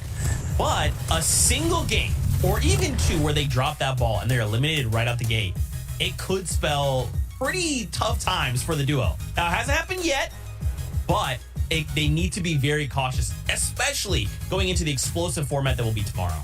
I love Zeke. He's just keeping everybody humble. He's like, hey, by the way, if you're contested, that one time you go down could really be the difference. You've really got to create a major lead to kind of counteract that, of course. But so far, I think their ability to not only take the fight directly to the yacht, but go ahead and veer off, land somewhere else, and still adapt in that sense, I think that they're just way ahead of the game right now. I do want to add also that all top 5 of our teams are returning duos. And every team that's grabbed a Victory Royale is also a returning duo. So I think it just showcases that not only mechanical ability where you're dropping, but having that synergy with your duo is so important. And I don't know if there's a duo out there with more synergy than Cooper and Miro right now. And I mean, actually, I don't know if I want to say that because so many of these teams are so insane. Going in. Gotta take it back. Going into game number 6, Zeke, who's going to walk away in that number 1 spot? Are we going to see the lead extended, the gap closed? I'm excited to see. One final game. This is to set up how we will kick off the competition tomorrow. How does it all unfold? Will Cooper and Mio be in first place? Will another duo overtake that number 1 spot? Let's find out. The last game of day number 1. Taco, MDF, over to you. What's really incredible about this, too, is that we are seeing what could be the Cooper story really blossom, not only from the global championship, and if they win this, they get to go directly back to it, right? So there's so much at play here. Taco, again, from a fan perspective, I'm beyond excited to see how the results are going to play out for this 6th game. Of course. And then as well, from our commentator perspective, it has been absolutely incredible witnessing all of these teams and a lot of the mental fortitude that comes with playing this lobby here in the grand finals. But again, it is only day 1. But all of these teams are still looking to try and finish strong. Yeah, and tomorrow's going to be even more important to perform better because we're going to have extra points. But here we go. Last game. Let's jump in. Game number 6 is here. Saturday is just the start of the journey of this FNCS Grand Finals. Tomorrow, players will have to wake up and take another attempt at the trophy. But first, you have to do everything you can in your power here to perform to the highest caliber. What we are watching within our top 5, within our top 10 is nothing short of incredible as some of our favorite teams found themselves up at the top of the standings. What is that? No. Ridiculous stuff there. Scented knows that he's got this duo hot on his heels. Found the Frenziato, gets one little clipping there into Wick. Oh my God. Nearly getting the better end of Scented. But now, Tahi, Scented, they've at least managed to find the first elimination. That's going to force Savzi fend for himself here. Not sure if it's going to be an easy task for him to try and collect Wick's reboot card either. But for Scented and Tahi, they've had pressure here at Classic Courts all day long. And it's only going to continue to pick up here, I'd imagine. But for a team like Miro and Cooper that has also been contested here at the Marigold, but Veer and Sunito so heavily outdropped that they also opted for a swerve off instead. Yeah, I'm not too big of a fan of the fact that Miro and Cooper are not going to get those early game tags. This might be something that works against them all in all. Before they have a different situation, but hold up, Convict and Vanillas, bit of a battle here up against Crackly and Forever Zone Wars, just giving us some early game entertainment right now. Nothing's gonna conclude here. This is like a continuation, I feel like, of Crackly's semifinals story. They were contested here all throughout the lower bracket. They continue to be contested here. Seems like in the grand finals now, and it's just pretty tough to play this one out. Meanwhile, talking about contested storylines, one that's even more important is Cold and Acorn. Can't help but start to root for this team and really feel like Acorn could do it again. Acorn maybe even catching a glimpse of the fact that at least one of the duos contesting them here at Fencing Fields has chosen to venture away. But you likely also saw another duo, so you have to expect, okay, Muzz, Paper, Mason, and Pen. One of these teams is leaving, the other somewhat following, because it seemed as if Mason and Empen were going to give a little bit more chase there for a moment into Buzz and Paper, but instead they fall back, keeping in mind that it's really all about that Mythic Striker and getting the medallion over at Fencing Fields. But the Mythic Striker, just such an incredibly strong weapon to be able to utilize throughout the course of a match. And for the last game of the day as well, you know that Acorn and Cold are going to want to set themselves up for day 2. But it's just not going to come by them easy. Think about this point spread is pretty competitive here, even within the top 20. That one good game, even for Batman Booga Rapid here, all of a sudden they have a chance tomorrow as the points start to really elevate. Any team can throw themselves well into the top 10, comfortable for the fight for it all. Baka and Pars, very different position that we've seen them in any other game so far, so you can tell that they're taking this game a little bit differently, a little bit more seriously, not trying to 50-50 everything away, as is Muzz and Paper here, going back to the trusty fit. But look, they leave the drop quick, Taco, and they're just like, hey, we'd rather just play this game out. We need to just stay alive. Look, the last time that Paper had this outfit on, he was looking like the sniper in the lobby, okay? And he's got a sniper in his loadout currently. He already found one elimination onto a team that likes to drop at Ruin Reels. It was going to be Bacon first to fall at the Ruin Reels. You can see TK left as a solo. Hasn't been spotted out just yet by Muzz or Paper. But Cooper and Miro, they've also got their own prerogatives here. Next to Pleasant Yaza is Cooper. A little bit of elevation here, can oversee this box fight taking place below. And he's itching for that third-party opportunity, because the forecast towers, once they come into play, I have to expect that's what Cooper and Miro are likely setting up for currently. Yeah, not only that, they're holding his van too. So like, if there is a solo lurking about, I mean, they're not just gonna give it to anyone for free. They would likely want to chase someone out with the grapple hooks. All in all, very key positioning here. Great spot to be in right now to kind of determine the pacing of this last game for day number 1. Where's Kanai on the leaderboard? Where is he? And like I just mentioned, Forecast Tower gonna be the focus for this secondary 28. Zone. Reed, though, way off from Ritual. Just trying to confirm a little bit of excess materials, excess loot in the surrounding area. Peterbot and Pollo also going to be able to claim another Forecast Tower for the final match of the day. And when you think about the fact that this is a team where in 2 separate lobbies now. They've had access to that forecast tower, and they're the only team to be able to repeat a Victory Royale in our first day of grants. So, Monster, third time's charm, possibly. Imagine if they went if to Peterbot and Pollo are after a third Victory Royale, that forecast tower is going to be one of the best ways to set themselves up for it.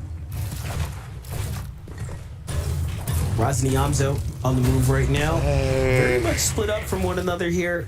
Everyone is just trying to get their game in motion so far. Meanwhile, on the feed, though, Muzz finds Cam. So eliminations happening, which is very much critical to Muzz and Paper's success, right? Really think about it. They gave up their drop, which means that they're completely playing, an off-the-cuff rotation and route right now, and it's turning out to be successful. Freeze finds Scented in the feed too, so another big elimination there, and likely the end of the run for some teams that had a chance up at the top 10.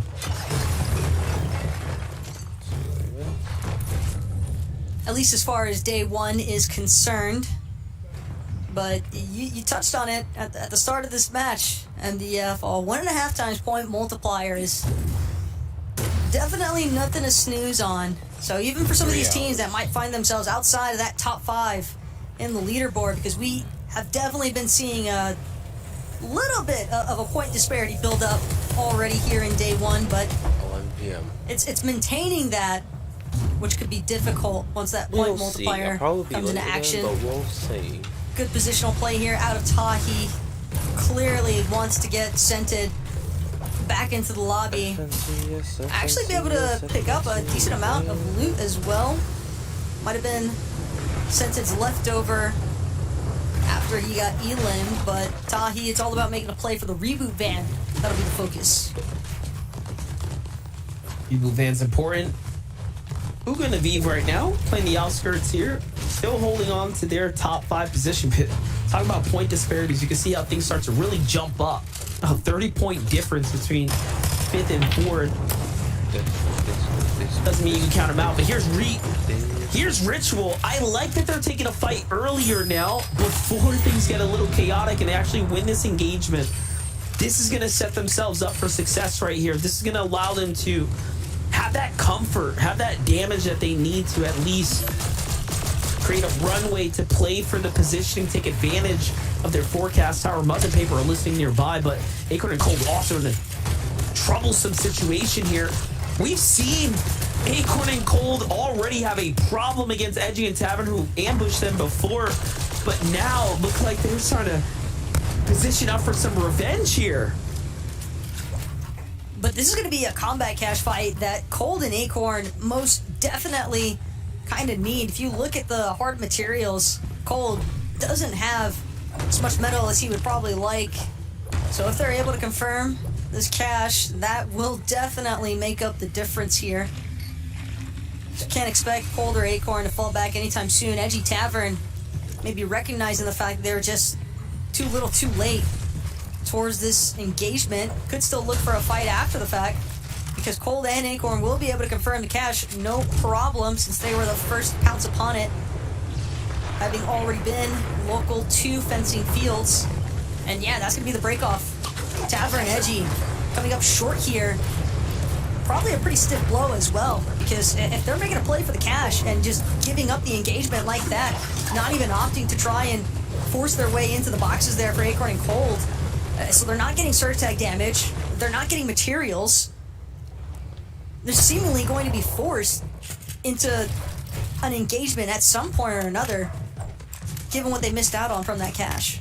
Yeah, things get pretty bad. Talk about weapons cache fights. The Yamzo and Rise are also looking to battle it for here as well. They catch the upgrades, they got the extra heals, and the metal, of course, is available to them, but I think more importantly right now is the fact that they need to catch a set of eliminations here, start getting that damage counter up as we are approaching the later stages of the game. Most of these rounds have started off pretty quickly, and now we're catching the final game pressure start to truly settle in here. Things are slowing down here, but that doesn't mean the surge It's going to allow people to get comfortable for too long.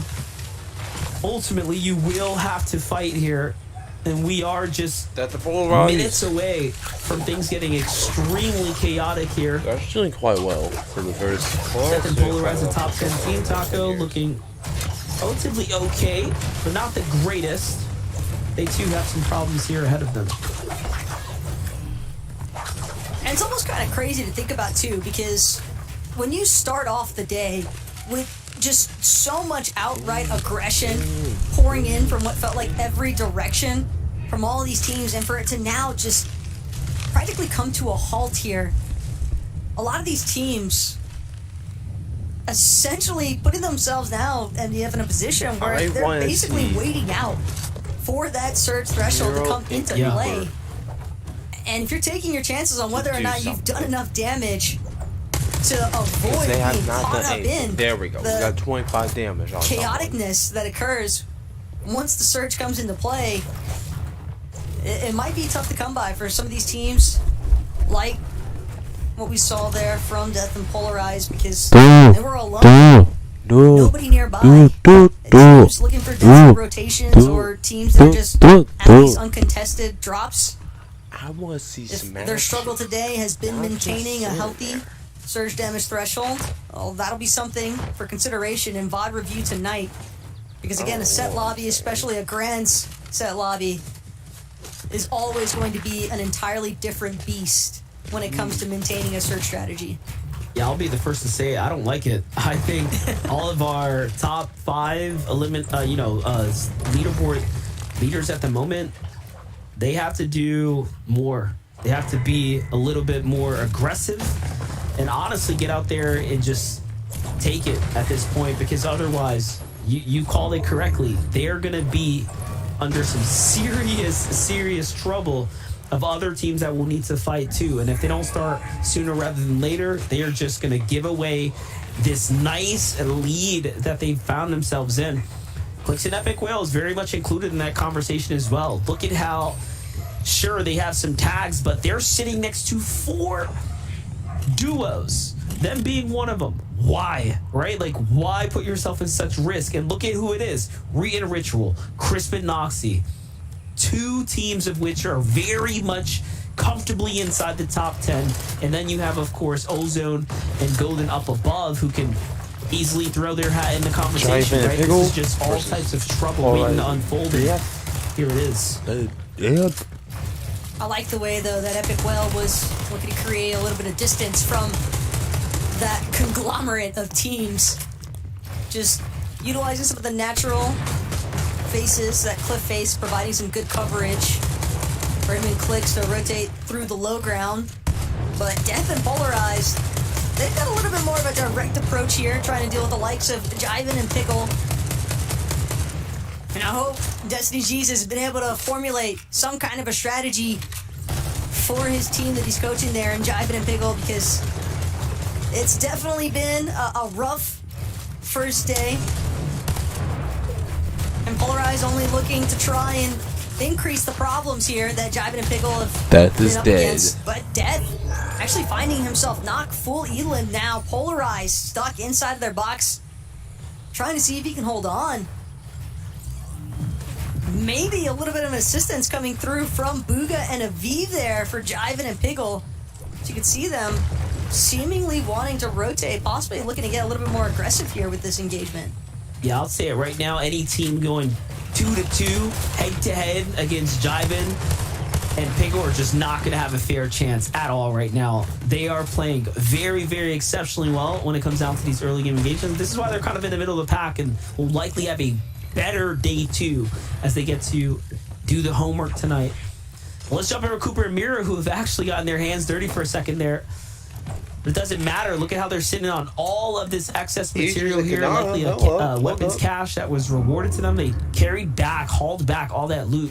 And now they have Kanata and Aegis, a desperate Kanata and Aegis, I might add, as Kanata and Aegis have unfortunately been eliminated off drop at least twice, giving them a much harder foundation to stand on in this game. Mira and Cooper are, of course, our team in the lead, though. They have everything to gain here by jumping on this team right now, because with 54 above the surge, that's not going to survive the test of time here much longer. And this team inching their way upwards is showing them that they also have to fight. Miro and Cooper, though, recognizing the fact that Kanata started to get some overhead on them. They're getting ready. Now looking for a little bit more of a challenge here to pose into the likes of Miro and Cooper. And yeah, like he's setting up the box fight. He's just like, let's do it. He's like, let's do it. I got all the space. Look, they put no walls in between them. He wants the room to work with, to move around, to look for side angles, find a feed tag. Like, this is exactly what they wanted to do. And look, this is where Miro wants to be. That is exactly what he wants to do to you. Take the one-on-one, catch you off guard, and finish the fight just that quick. And now, because of all these pre-existing builds underneath, Miro, though, still getting a massive shot in onto Agers. Cooper as well, making sure to tag team alongside his duo. But we saw Miro and Cooper, they had that entire territory that they were setting up for the box fighting engagement, MDF, and Agers and Kanata playing right into the palm of their hands. The crash pad, to crash pad into, an offensive play is actually incredible to watch play out at a high level like that. You just really don't see it coming. More often than not, a duo drops the crash pad. Dude, they're getting out of there. They're not trying to fight you. But you're talking about Cooper and Miro here. Little did you know, right? Miro didn't even have the Frenzy Auto, by the way. That was all hammer pump action as well. So definitely an impressive double elimination secured there by Cooper and Miro. Another team looking to do something of the same effort. It's Yamzo and Rise. Yamzo, a couple of issues with the crash pad, but he's got a grapple blade also. Clicks, though, on the other hand, finds one knock onto Threats. Dukes still up and running, but for how much longer is the real question here, because Clicks, having lost Epic, he's going to be out to try and sabotage Dukes' odds of getting that revive off onto Threats. Dukes forced to pause his revive for the time being. So much pressure from Clicks, and the Mythic Frenzy wins those almost every time, but in Clicks' case, this time was the only success story he really needed. Avenge Epic Whale in the process, and now a decent amount of materials, some good supplies as well. Medkit gonna go off, no problem. Clicks just got to cut his way into the next zone. He's definitely stacked enough to do so as a solo, though.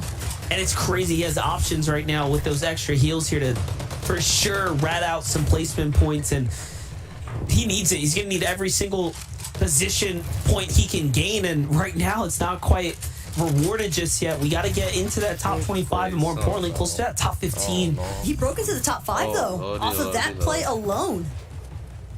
That is true. Earning more points, at least, it's not a net negative game, to say the least. Okay, Acorn and Cold not looking to even build that back wall. Curious to see if they're going to return some fire, but back on over to Reed and Richard, who had 3 eliminations. This game really, really taking it by storm.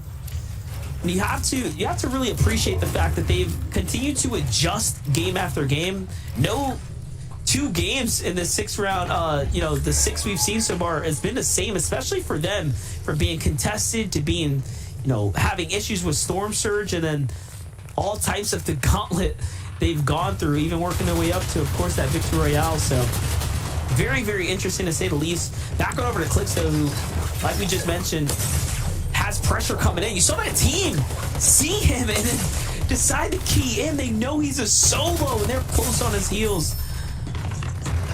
Oh, no. It initially seemed a little bit promising, but just too much pressure, too much focus brought his way there. Clicks, unlucky finish in this final match. It would be hard for him and Epic Whale to hold that 5th place in the leaderboards. All depends on how some of these other teams hovering that top 5 actually managed to do in our final game of day number 1 here of NA's Grand Finals. Tavern hiding out, but Yamzo, Rise, they've got their sights set on this solo. Acorn as well, next to Cold, trying to see if they could get credit for that elimination. Acorn actually going to split just a little bit too far from Cold. Finds himself becoming a focal point as well, which should have just been a clean pickoff onto Tavern. Now results in Cold losing his duo. Yeah, this is a pretty tight situation to be in here when you have such a prominent lead over the competition, and give it away this soon is definitely going to be one that's going to haunt you for the night. You want to end the night comfortably above the rest, and now it's all up to Cold here. The pressure is on, but we've seen him continue to perform in these types of situations. He is, by all means, a fantastic endgame player, and he's here right now, but he's got trouble knocking on the door. He's got Yamzo potentially already pushing up.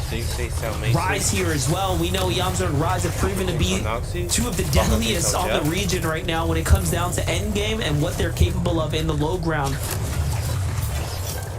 Can't count them out. Body of Water is going to force everyone across. You got a grapple hook, you're happy. Otherwise, this is going to be a very precarious situation to be in. But hold up, Yamzo and Rise below the surge here. Taco, they will have to fight. And now this is plays of desperation right now from Yamzo. Rise forced to try and get his heals up, but that's going to cost him time. While Yamzo's waiting for Rise to resustain, they're missing opportunities on these teams that are already rotating where they could have been taking shots to try and get themselves above that surge threshold. You can see Yamzo hesitating because he didn't want to split too far from Rise. Didn't want to risk losing his duo when he fell so low on HP. And Cold, if he's not careful with making sure to maintain that surge as well, could also find himself being a victim. As now Miro, Cooper, still hanging a little bit more towards the mid-ground layers. Nobody making a play just yet for height. But with the way that this zone is pulling back and forth over the body of water, it's tough to keep track of height. More importantly, it's tough to navigate these end games here as a solo. When you're a Vive here, you're just burning through your material, having to expand ever more further. Still playing it very much safe here, not trying to find himself under any enemy builds. Yamzo and Rise have worked their way up to second height, and so has Cold. Cold is still in this game, by the way. Top 17 now. We already saw how difficult it is to make these types of plays as a solo, and Aviv is in this conversation here too. So far, so good here.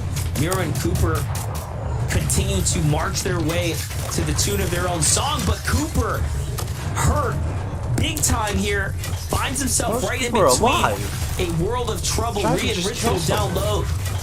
The juggernauts that are comfortable up above. And the surge now active for the remaining few that haven't done enough. But Cold continues to do enough to at least stay in this game here, to stay in the conversation and continue to earn points. Mira and Cooper fall somehow before Cold, giving him a runway here to earn more points.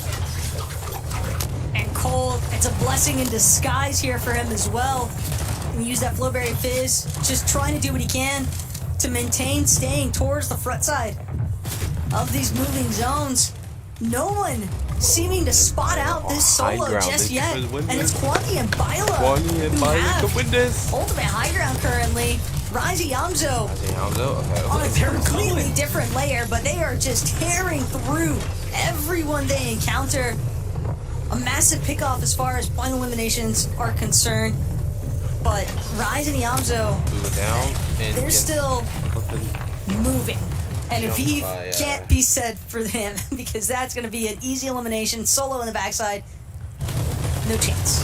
Fully finished. Cold also gets taken out to the hands of Baka. So Baka and Pars also earning points here to get back inside that top 10 to start their day off to a strong number 2. But it's Rise and Yamzo right now who are literally climbing to the occasion here, trying to get that first place spot as Cooper and Miro is out of the game. Cold and Acorn are no longer a factor here, and so is Reet and Ritual, looking to make up for the downed game in the previous run. But Rise and Yamzo could be setting themselves up for this victory royale right here. We could be seeing repeat performances, back-to-backs happen here for teams that are consistent enough. Reed and Ritual now taking a low ground fight. These points are worth a lot. Reed's going to be so upset he misses the edits there, but Yamzo falls to a huge tag, not before Rise finishes off Subscript, so the trades are real. A solo here, right next to Rise. The pressure's on. Luke falls from above. He needs those materials, but it's not going to be enough. And Re and Ritual continue to rack up here, and they need these points more than anyone else. And down goes Baka.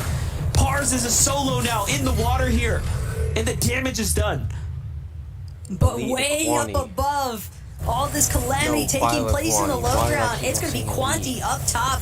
Byla looking to try and ruin Re and Ritual's opportunity for another victory on the day. Byla gets some decent damage into Re, but now it's all hinging upon whether or not Quanti has enough heals to sustain this one out.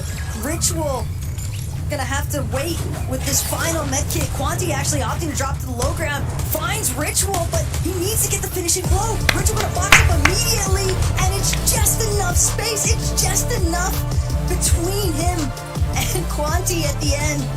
An unfortunate story for Quanti and Byla as they watch the 6th lobby of the day slip away from them, but a second place finish, nothing to beat themselves up over. I promise you, my jaw dropped and Ritual was walking with the medkit out in the open for information. I just couldn't believe he was willing to throw it all for a second there, and he gets tagged first and still somehow manages to turn that engagement around. You just don't win those, but Ritual is different. He hits the tag that matters most right here, and then he just holds the wall. That is all he had to do, so he gets the credit to Re and Ritual. Do it again to put them back inside, likely of the top 5 here, Taco. Look, we've been harping on it all day, the importance behind these forecast towers, but if Peter... Alright, I'm gonna go on Fortnite Tracker.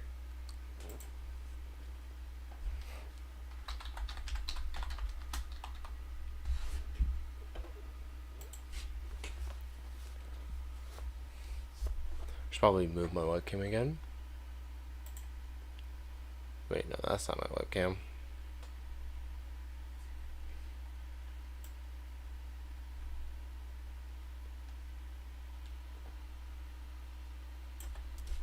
There we go. Webcam. There we go.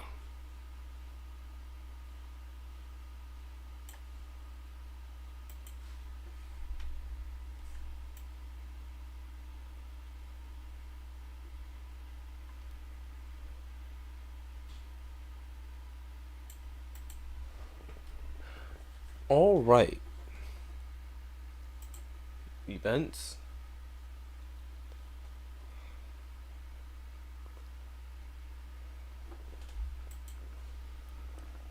Go to NA.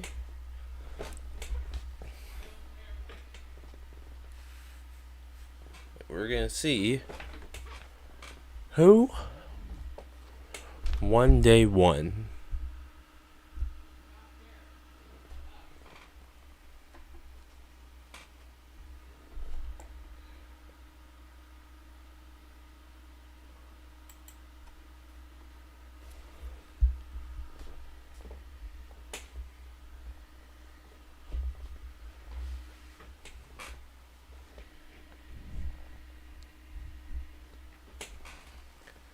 Alright, first, let me make sure if this is updated.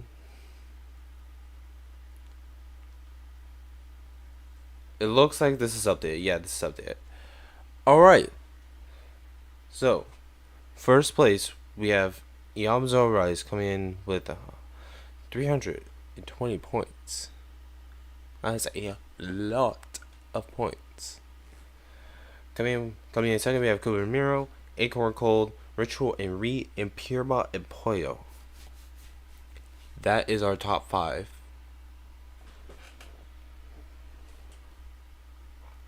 Then we have Aviva Buga, Bog and Pars, Clicks Epic Wheel, Spix and Pump, Muds and Paper, Nox and Crisp, Quanti and Byla, Death and Polarize, Aiden and Hound, Set to Italy, Skills and Trashy, Caesar and Chimp, Dukes and Threats, Bacon TK, Savi's team,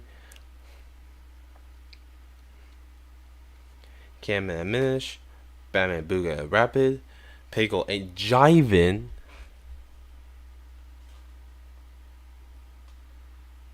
Aaron and Chance, Seek and Dash, Possessed and Snacky, Yumi and Vert, Vanillas and Koronovic, Golden and Ozone, Aegis and Kanata, Dan Redux, Sigma and Vortex,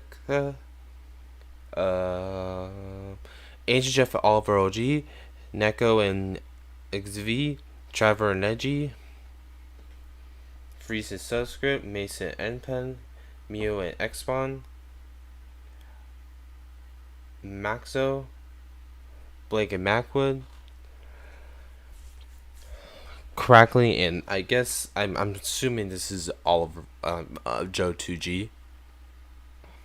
Sinano and Veer, Lemon and Jim, Gma and Idea Place, Ducky and Encrypted, Skater,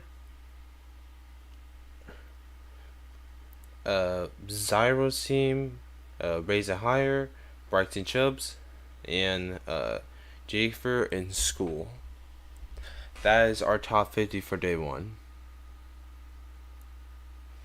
Not bad. Not bad.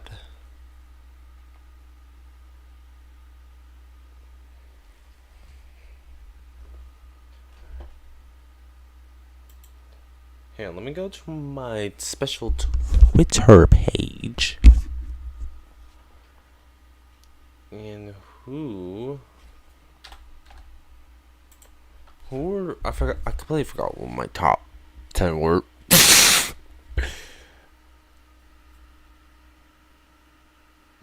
I probably had them as like someone stupid. Like,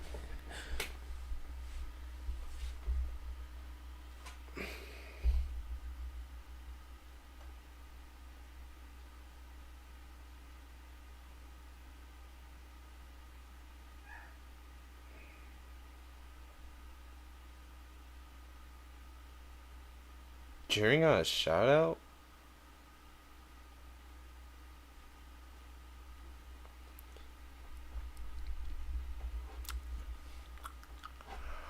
Why is that big? What's going on here?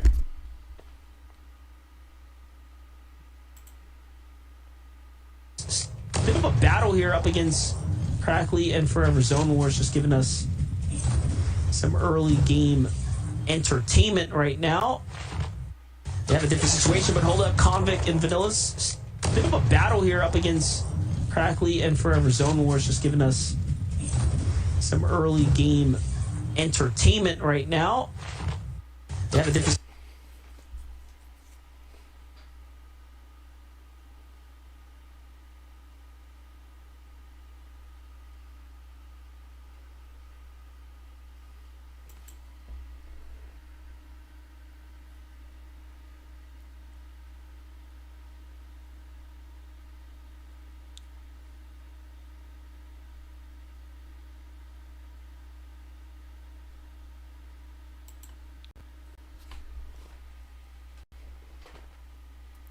What happened to Kanata?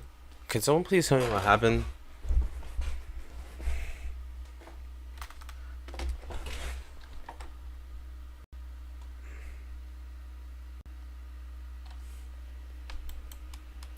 Anyway, profile.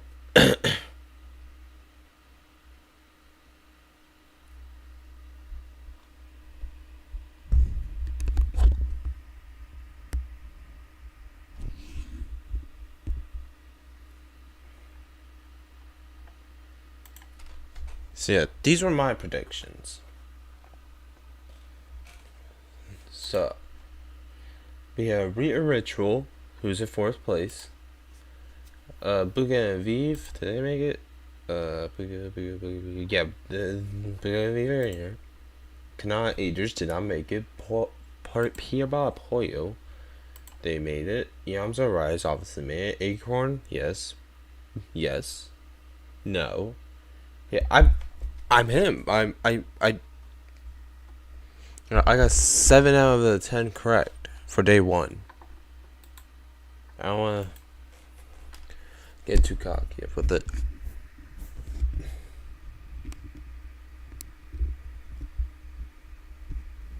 Wow, he rage quit.